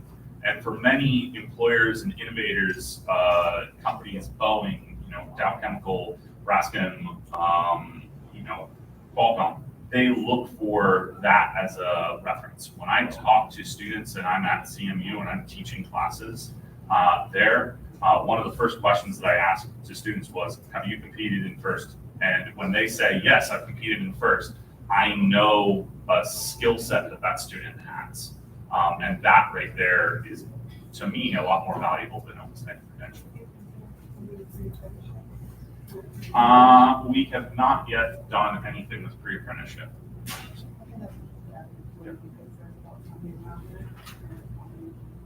Yeah, and that was kind of around that, but my question is kind of the opposite end of where you hit. Is the program, and maybe you don't need it, is the program accredited in some way?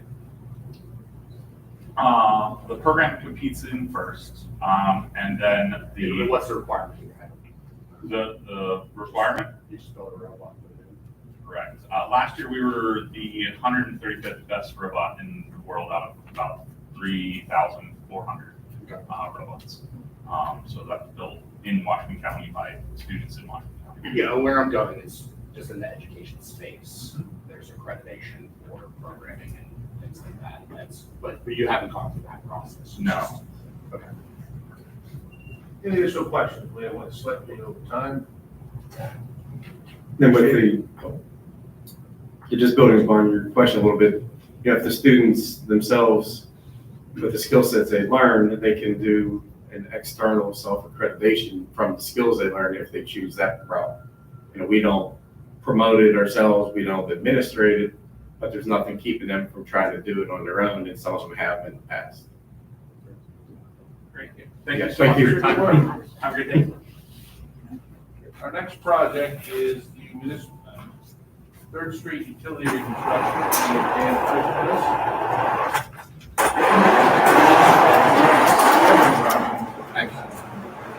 Actually, Dan, I'm Kevin. That's all right. And I'm gonna take the train to the next street, and then I'll be back there. Kevin Zakowicz, thanks so much for the consulting engineer for the borough, for this project. First project is P2. Yes. So, essentially, we're looking to replace both the water and sewer line along 3rd Street in the borough between Beeson Avenue and 1st Street. The water line dates back to 1946. They've been experiencing a lot of breaks on that line. And the sewer line is actually all the way back to 1908. It's a terracotta pipe. Those clay pipes tend to leak quite a bit and contribute a lot of I&I.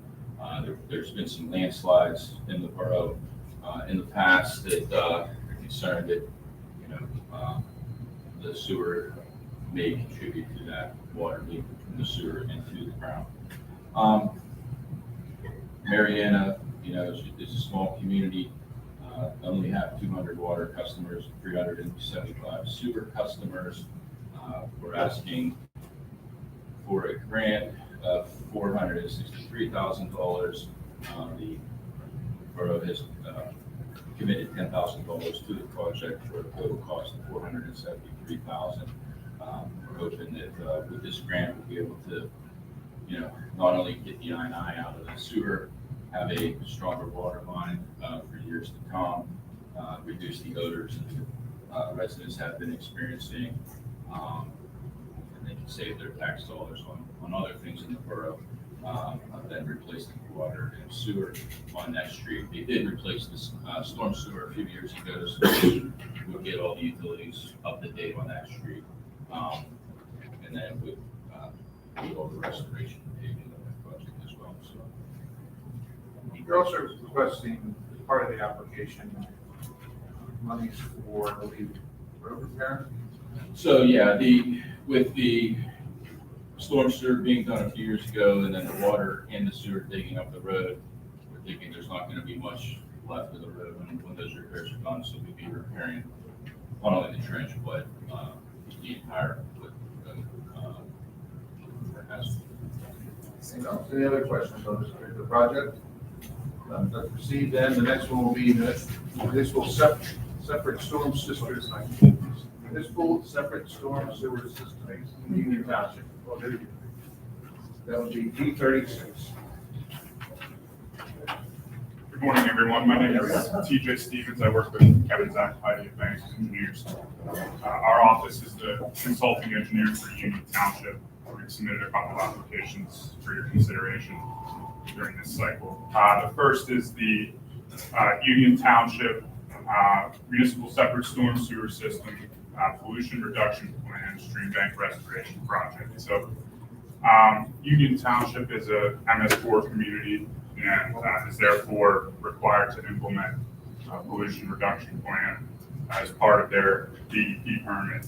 And as part of their pollution reduction plan, they're planning on implementing a few different stormwater projects to reduce sediment and nutrients which enter surface waters in the township. So the plan specifically for this project is to implement stream bank restoration for approximately 350 linear feet, which would reduce sediment and nutrients entering surface waters in the Peters Creek watershed. So the township's identified, they have a municipal park off of Jason Street near Route 88, where the stream bank that goes, the stream that cuts through that park, the stream bank itself is experiencing some erosion. So they've identified this as a good location to implement a stream bank restoration project and help to try to fulfill their DEP MS4 requirements. So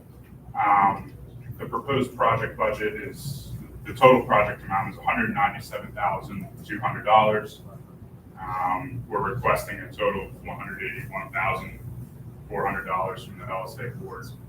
The township match for the project would be $15,800. So We asked you to have a substantial $181,000. The township's only put 15. Have you guys explored any additional funding sources? certainly, yeah. We've also submitted a grant application to LSA, or to statewide LSA for this as well. And the township's considering a potential application to Invest as well for not just this stream bank project, but some of, they have a couple additional projects that are part of the municipal PhD. So Invest is an option to consider. Questions? All right, our next project is the Sneed Road Bridge Replacement, P42. Sure. So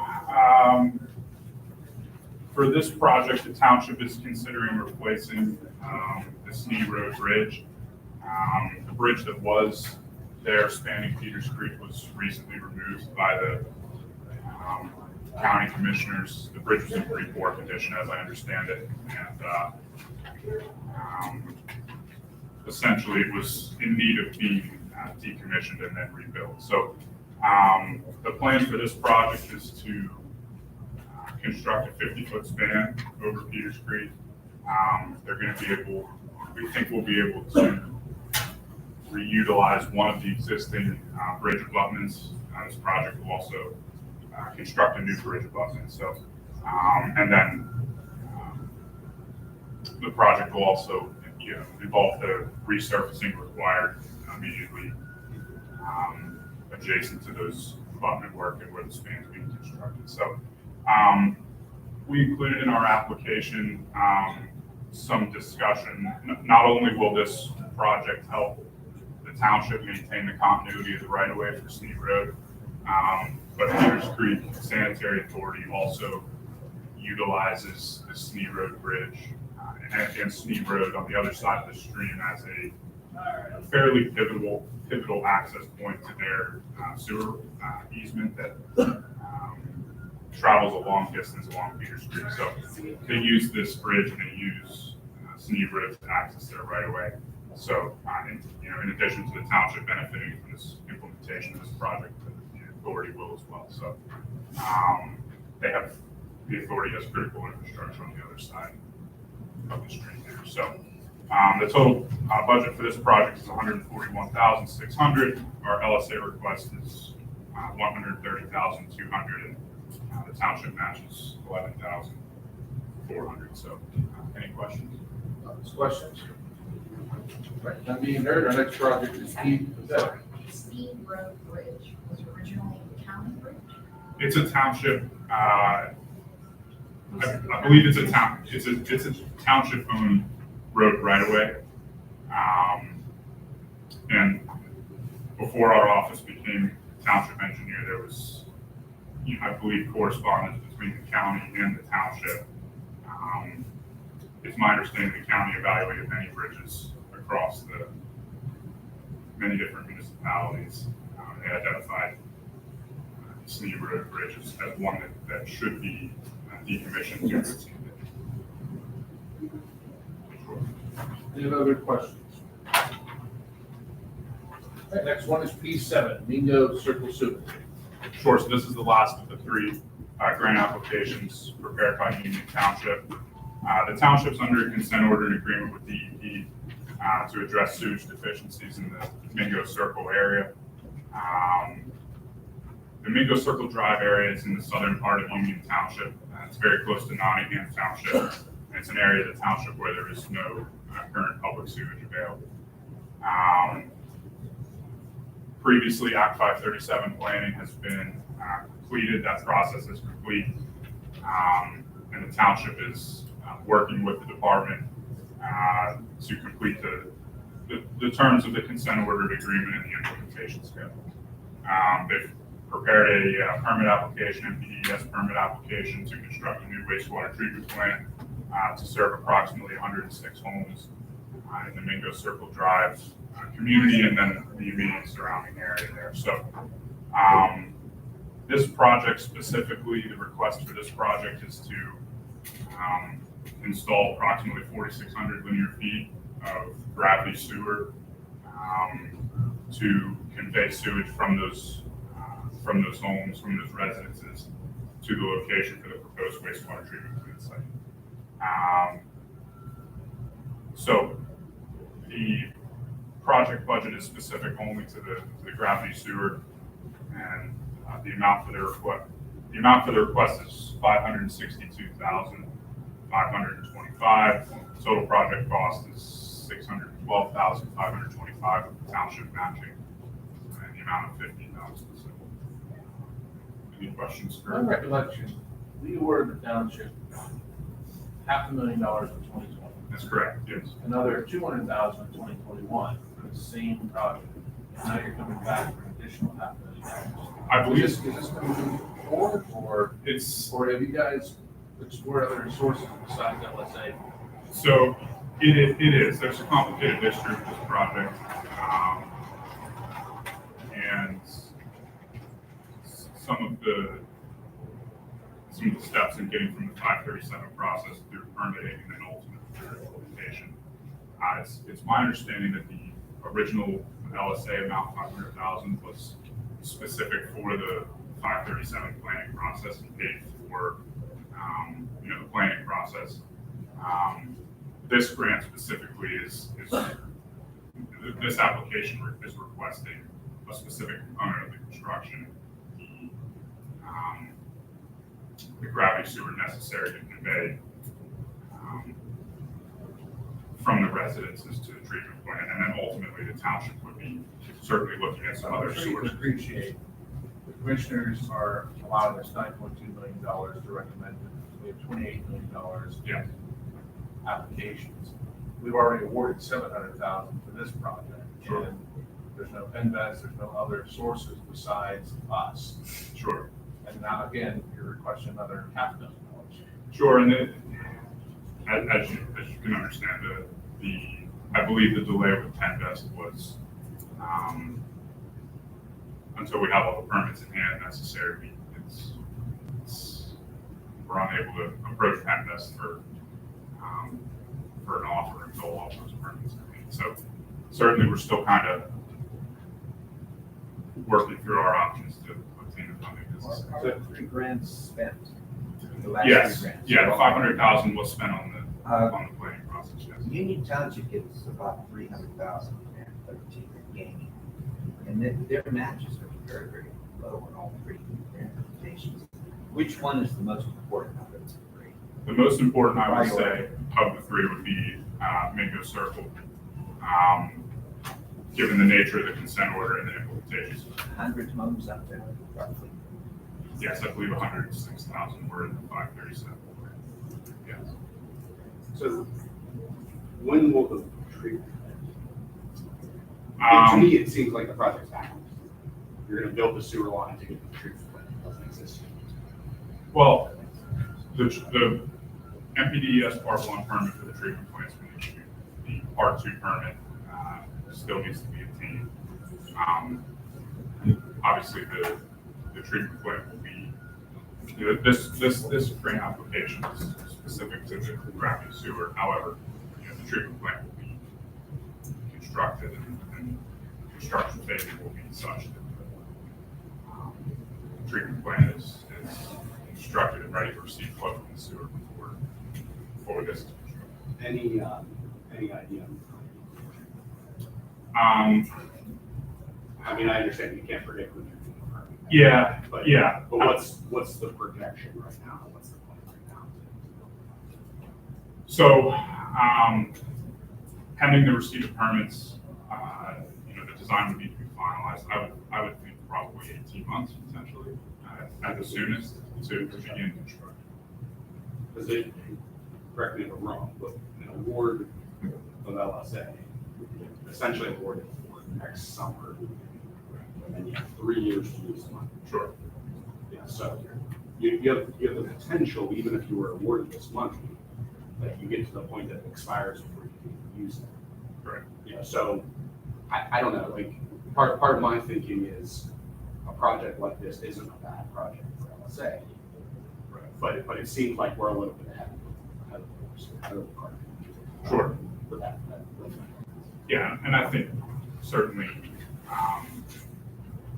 certainly the PennVest component is important. Having that award or that offer, knowing the nature of that is imperative to the township proceeding.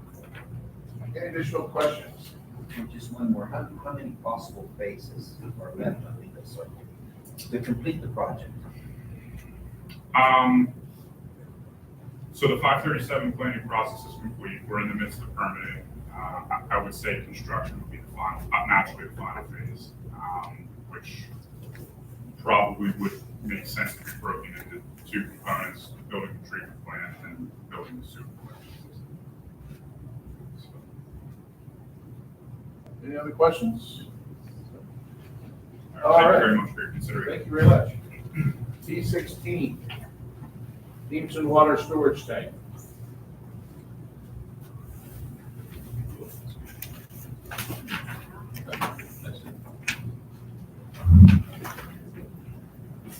Please proceed. All right. I do have a handout going around. This project is to replace the existing Deemston water storage tank. You see in the handout a photo of the condition of the tank. Not only is it need a lot of rehab, the authority recently received a notice of violation from the DEP on the condition of the tank. This tank does serve about 945 customers, 197 of those in Deemston Borough, which also includes the Beth Center High School, junior high and elementary schools, 295 customers in East Bethlehem Township, 253 in West Bath, and all of the 200 customers in Marianne Borough. They are going to replace it with a slightly larger tank due to the surface area has increased from when that tank was originally constructed. Total project is estimated at $2.9 million. We're asking for $300,000, and the match will be provided by the authority with its general funds. Full funding will get this project done, right? Correct. Any questions? Okay. All right, next project. Public Water Service Extension Development Area School District, P7. I got a couple of notes for you here, so.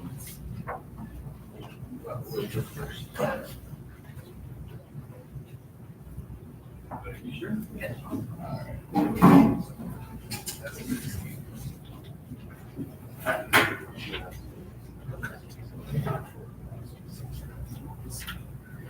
Thank you for your time. Please take a moment and introduce yourself. Sure, my name is Cyril Walther, Superintendent of Bel Area School District. And we're here in an attempt to bring public water to not only Bel Area School District, but also the community of Bella along the water line route. So the Bel Area School District is one of the smallest districts, or it is the smallest district in Washington County, and we're also the only one that currently does not have public water. So we're relying on holding tanks, and we're treating that ourselves. The reality is the quality of the water is not great to drink. When we have sporting events, our opposing teams typically bring their own water with them. It is sulfur, and it does have that taste that goes with it. It's kind of like probably everyone's drive to work yesterday morning. You got it done, you did it, but you probably would have rather not. And that's kind of how it is when you drink our water. It's drinkable. Kind of they say the roads are passable. Well, our water is passable, but it's not the best quality. And we're also concerned about if we run into a situation where we do have a fire at the school, our local fire departments are telling us they're going to have to set up the pools and truck water in. Those items are concerning for us and for our students and families. So that's our goal. That's why we're here today. And I'll turn it over at this point. Yeah. So the authority, or not the authority, the school district has received a $500,000 grant from the STAG program. That grant requires a 20% match. And so we're asking for monies to not only provide the match, but also more importantly, to provide the meter pit and pressure reducing bulb and everything that the school needs to actually be able to hook up to the water line. So it is a large project to get water to the school, roughly 40,000 feet of water lines being extended as part of this project. So we're asking for $253,000 to be able to actually get the school hooked up and provide the match to that grant that's already been received. So my question is, so recently, American Water was ordered to bring water to the school. How does this work in conjunction with that? I think what the question I had was when I read it is, doesn't that order already require this to happen? Why is this solution? Well, my understanding is, yeah, they would be able, they are extending the water line. It would not include the meter pit and the pressure bulb. The school needs to hook up to it. And also, as part of that order, Pennsylvania American was directed to try to obtain any and all local grant funds that they can to help assist with the project. So, All right, so the way you said that made me think about it. Is the grant helping PA American Water, or is the grant helping, is this the school district on the hook for this money, or is it PA American Water on the hook? Yeah, well, being that the match is required to spend the money, the grant was awarded to the school district. And so to be able to spend that money on the project, the school would need to come up with a 20% match. And not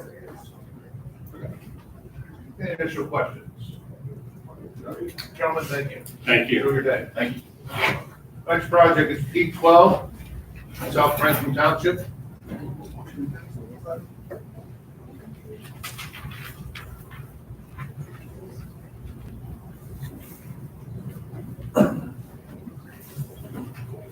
Good morning.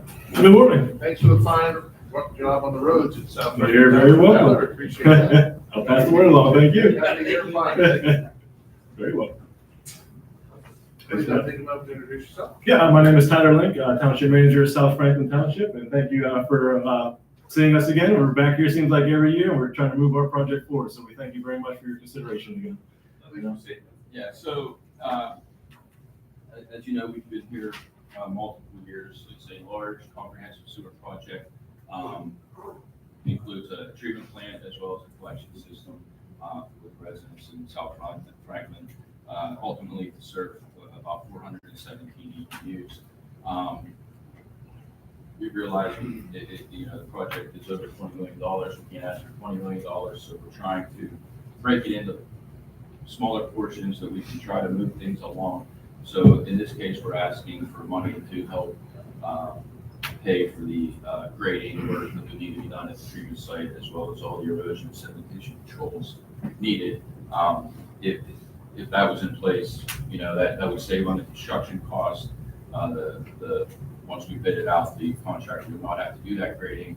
And also as a side benefit to that project, the township wishes to build a maintenance garage on the property. So this would also include the earthwork related to being able to build that garage. So we are asking for $627,500, and the township has committed $75,000 towards this effort, this phase of the project. Thoughts, questions?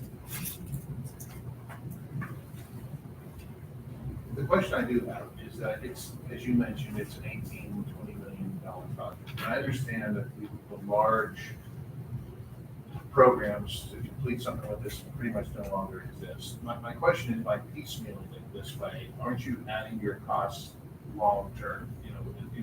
$1 million here, $500,000 here, but your inflationary costs just keep making the project more expensive. Obviously, the longer it takes to build it, the higher the project will end up ultimately costing. Consequently, though, it would be cheaper now to do this sort of work than it would be a couple of years from now. The township is applied for and is pursuing any and all grant programs that are available. We keep re-upping. Part of the issue, there's a limit on how much Penvest, it's $11 million. It's a single community, and the project is greater than that. Not to mention the affordability. Residents wouldn't be able to afford what the debt service on an $11 million loan would be. So we're attempting to, like I said, get it in chunks, get as much grant as we can, and offset the cost. We have run electric and water to the site, and actually there was just an email this morning to schedule another conference call for the construction of, I think it was the water line again from Mortimer. So we're continuing to move in the utilities to the site. And like I said, we're going to be building our township garage on that site. Our previous one was mined under a few years ago from Consol, so we've had sort of agreement from them to pay for the building, but we need all this earthwork to kind of suit it to get it done. So it will serve a dual purpose for the site for us. How much, so the infrastructure work you've done up to this point, how much investment? Well, we received a grant a few years ago from you guys. I can't remember exactly how much we've put into it, but it's been a few $100,000 to get the utilities, the water and electric specifically, over there. And like I said, we're continuing to move forward with that and get those lines and transformers, everything installed so we can at least move forward with our garage prior to the construction of the treatment plant. So it's serving a dual purpose there for the water and the electric on site. The township's actually to date contributed about $1.2 million to the project. The project has been designed, all the permits have been received. It is truly the rare shovel-ready project. We just need money to be able to proceed. So, anything we can be able to certainly help. So $75,000 that's committed to the township. Yes. Would we not include in kind the electric and water work that they've done, and also say that money from Consol that all as a match? Well, For this project. yeah, the money we got from Consol is earmarked for the actual construction of the new garage. And the utilities actually were paid for by a grant issued by this way. Thank you very much. Next project is P19 water line replacement. This authority of the Township of Washington. I know everyone's enjoying my time up here. Unfortunately, this will be my Is last this you one. again? Yeah. Do have Dan Reppert here. He's the chairman of the Washington Township Authority. So Washington Township is in Fayette County. They serve a lot of the community in Fayette, but they also cross the river and serve the boroughs over there across the river, being Allenport, Elko, Roscoe, and Stockdale borough. We've actually Lineup Roscoe, who is the project sponsor for the project. We have 5 streets that we've identified that are in desperate need of replacement. A lot of them are old 2-inch lines, not able to provide any sort of fire protection. Dan was just telling me this morning they've got a break and the tank's been drained over there. So they're lines that are really needing to be replaced. The 5 add up to a total cost of $504,800. We're asking for a grant of $453,800, and the authority has committed $51,000 towards the project. So it's just, like I said, they're small lines. So they've got a history of breaking, and we're going to replace some of the new larger lines that can actually also provide fire protection.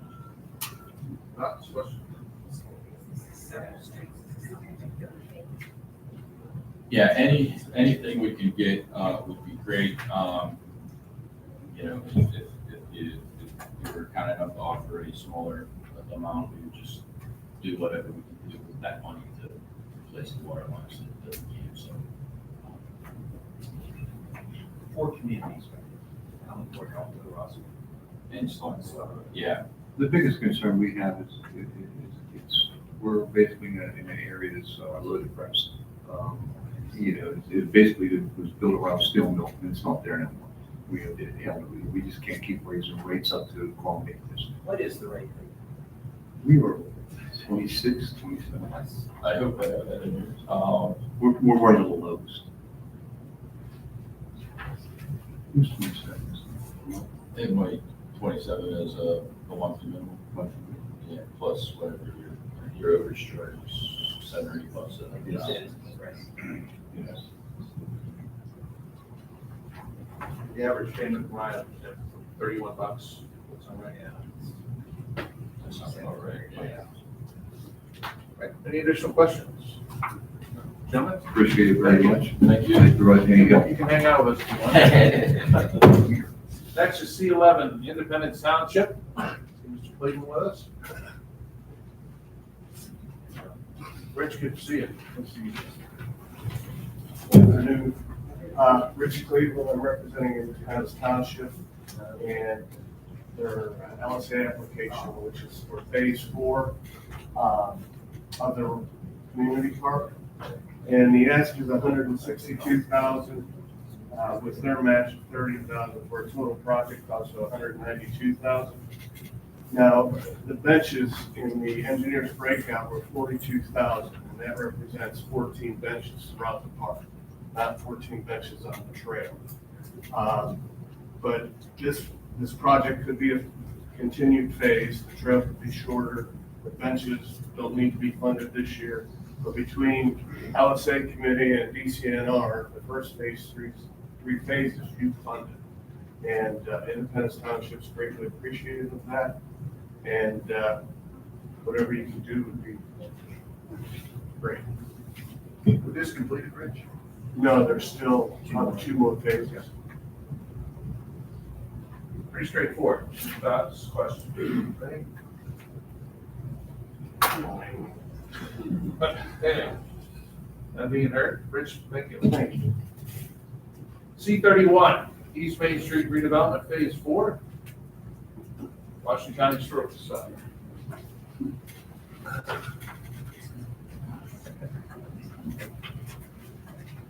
Gentlemen, good morning. Good morning. Oh, wait, good afternoon now. Yeah, we've been here for days now. Don't know what day it is. Daylight outside, who knows? Please take a moment to introduce yourself. Well, I'm Clay Gilmore. I'm the Executive Director of the Washington County Historical Society. Tom Milholland, Washington County Historical Society. Josh Devoe, Chairman of the Building Project Representative Washington County Historical Society. Jared Contractor. I'm Trent Carlson with Stone Mile, the project manager for the Historical Society. Good to see you, gentlemen. Please be seated. I'm going to stand. I hope you don't mind. You guys know me. You know I can't sit tall. So, probably 6 or 7 years ago, I remember sitting in a meeting with Tom and John and a couple other people, and I had this vision of East Main Street, school buses pulling up, kids getting off, going into a new museum, going through the Lemoyne House, having this cultural center that people would come from outside of the county, but also that the people in the county could get a sense of place, they could get a sense of who they were and who they are. And we ran with that. And we have gotten about halfway there. Just recently in October, we opened up our new Research and Education Center. That was phase one of this. This was a site that we would be able to store the county's collections, artifacts. We have about 10,000 items and over 100,000 objects now stored in the Research and Education Center. It also gave us a site where we could have events and activities and do displays, while also making it a research site where researchers, whether it be history, whether it be genealogical, could come throughout the country, and really, honestly, already throughout the world, to utilize our assets. We completed that. We had our grand opening ceremony for that, and we're in there, we're using it, we've already had community activities in there.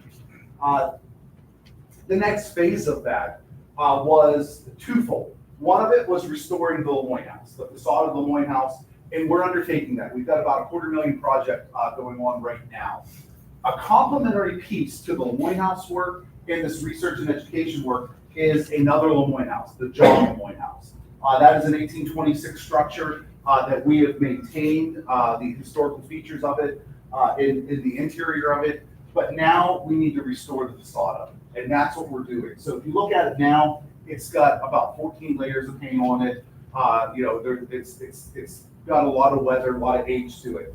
We want to take it back and make it complementary to the Lemoyne House and the Research and Education Center. We went as far, when we picked the brick for the Research and Education Center, we picked it with the idea that it would match as closely as possible to the original brick of this structure.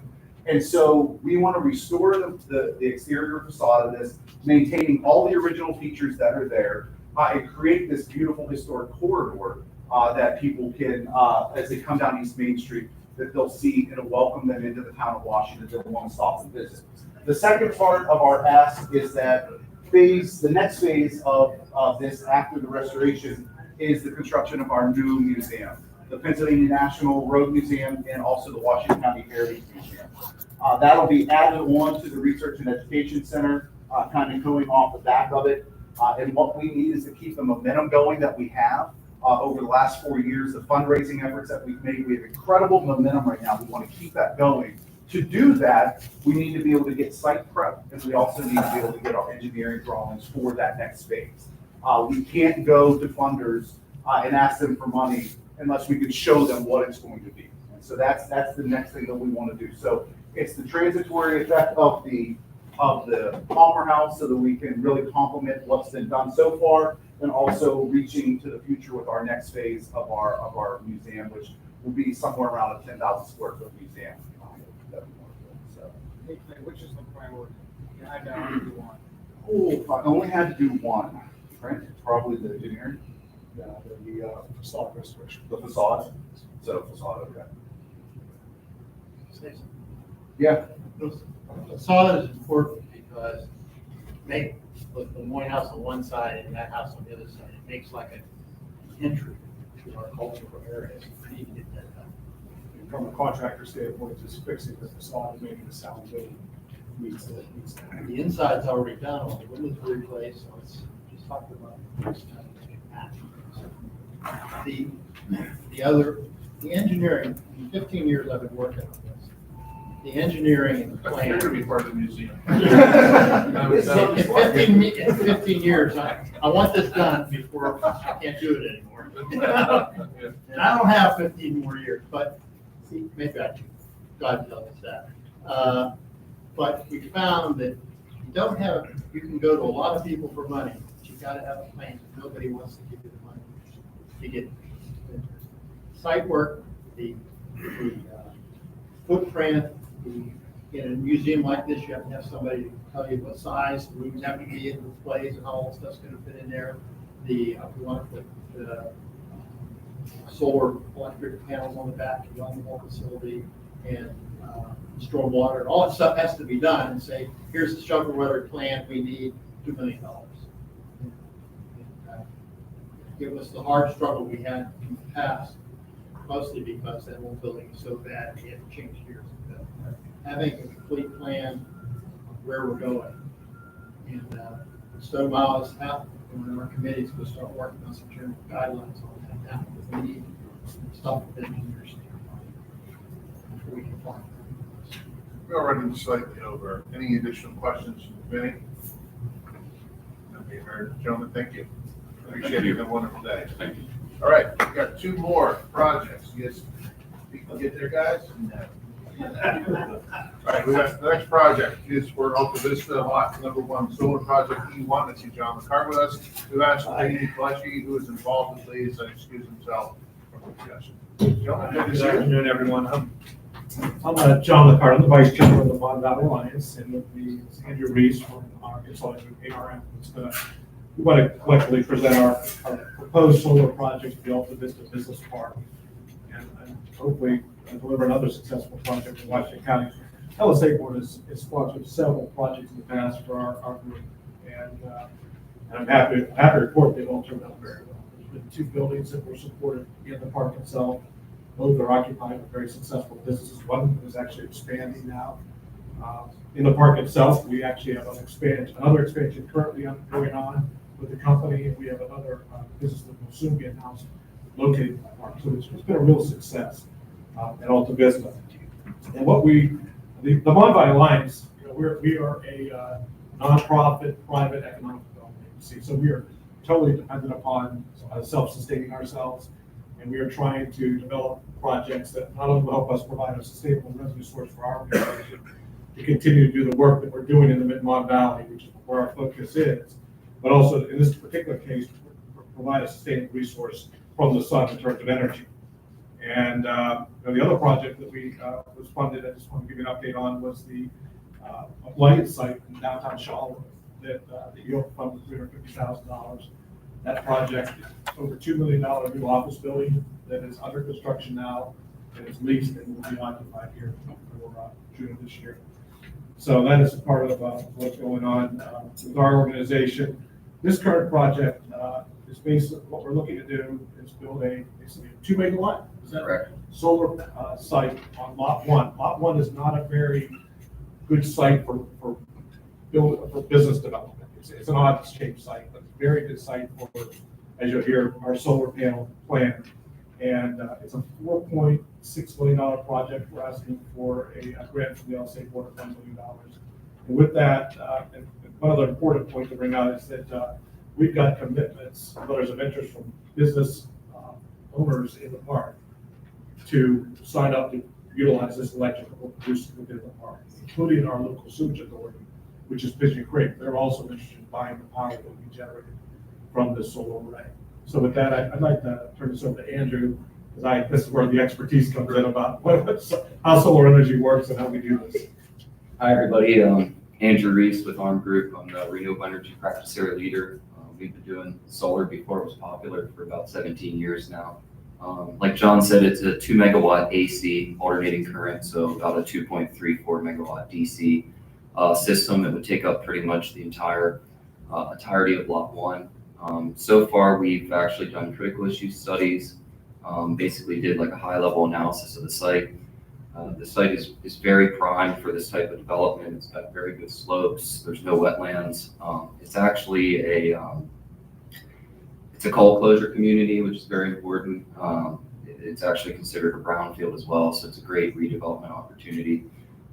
We've actually submitted an interconnection application to West Penn Power. That went in a couple days ago. That process will take about a month or two till we get preliminary interconnection approval. The way that it works is the site will generate clean electricity. We'll put that directly into the grid, and then what Mon Valley Alliance is looking to do is develop what's called a PPA, a power purchase agreement, with the other industrial facilities in the park, and then they would be able to buy clean energy directly from the system. So it's not your typical, large scale utility solar array that's just trying to generate profits. It's looking to sell clean power back in the community and then offer them that clean power at probably a rate lower than what the utility can offer with a guarantee for 20, 25, 30 years.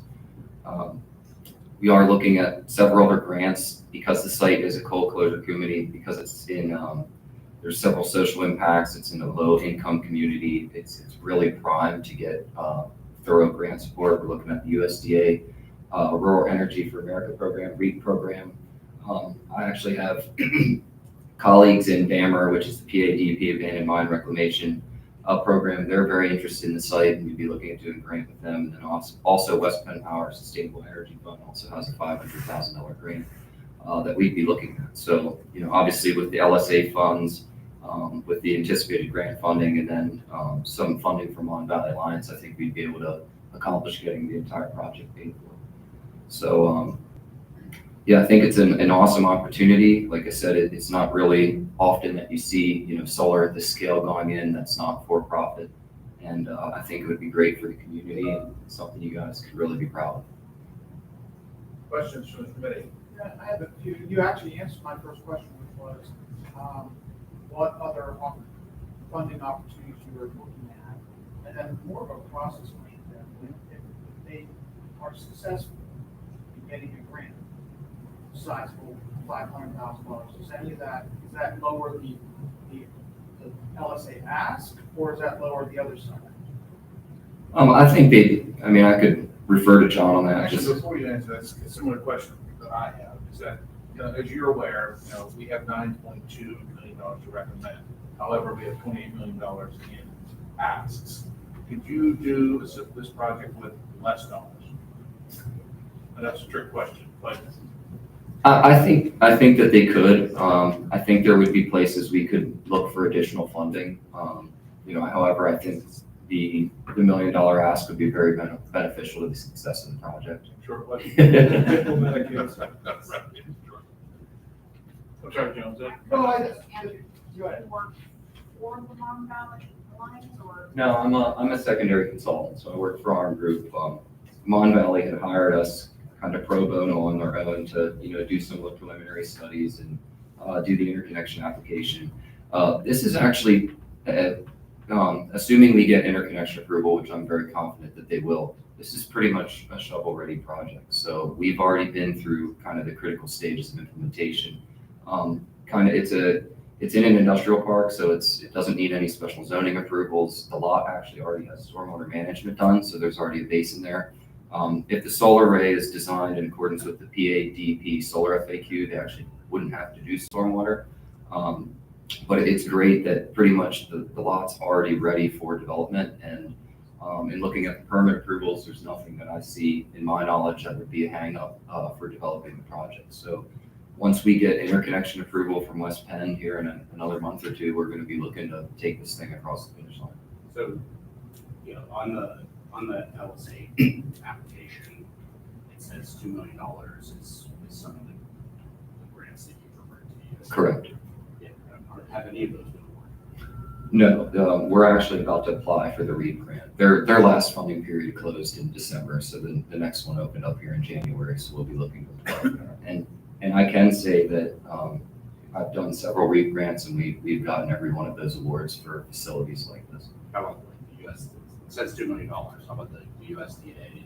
USDA would be the maximum $1 million ask through the REAP program. The BAMR Abandoned Mine Reclamation program is $500,000, and then West Penn Power has its own $500,000 grant. So that's where we come up with the $2 million. Correct. The site's already been prepared. Yeah, it's perfect. Yeah, it's That's the powered. question I have. One. Correct. No other feasible use for it, pretty much. Jeff, it's really a very shallow and long lot, so it doesn't lend itself well to the types of occupancy we see in the park. So there were always thought that we might see a gas station, a hotel there. I think the current environment is kind of included that to be an option at this time. So you suggest that that's kind of the highest. We think this is highest and best use.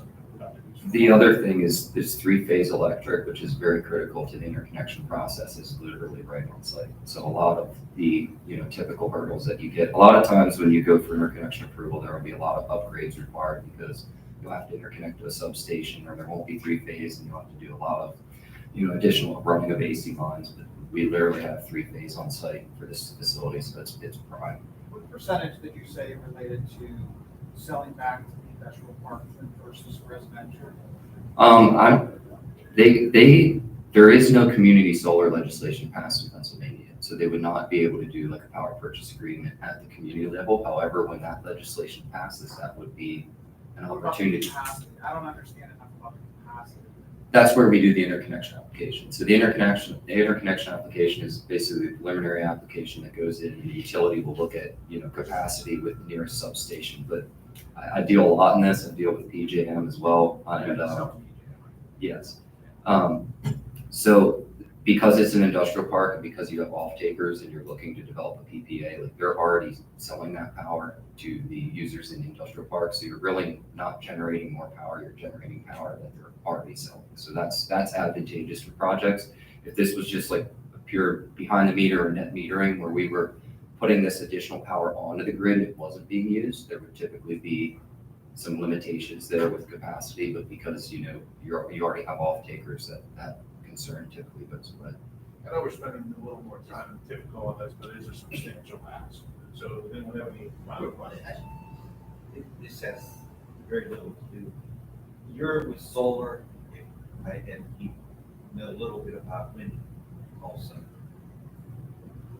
I know all sorts about wind. Okay, and it's along the river, right? Yep. Always wind.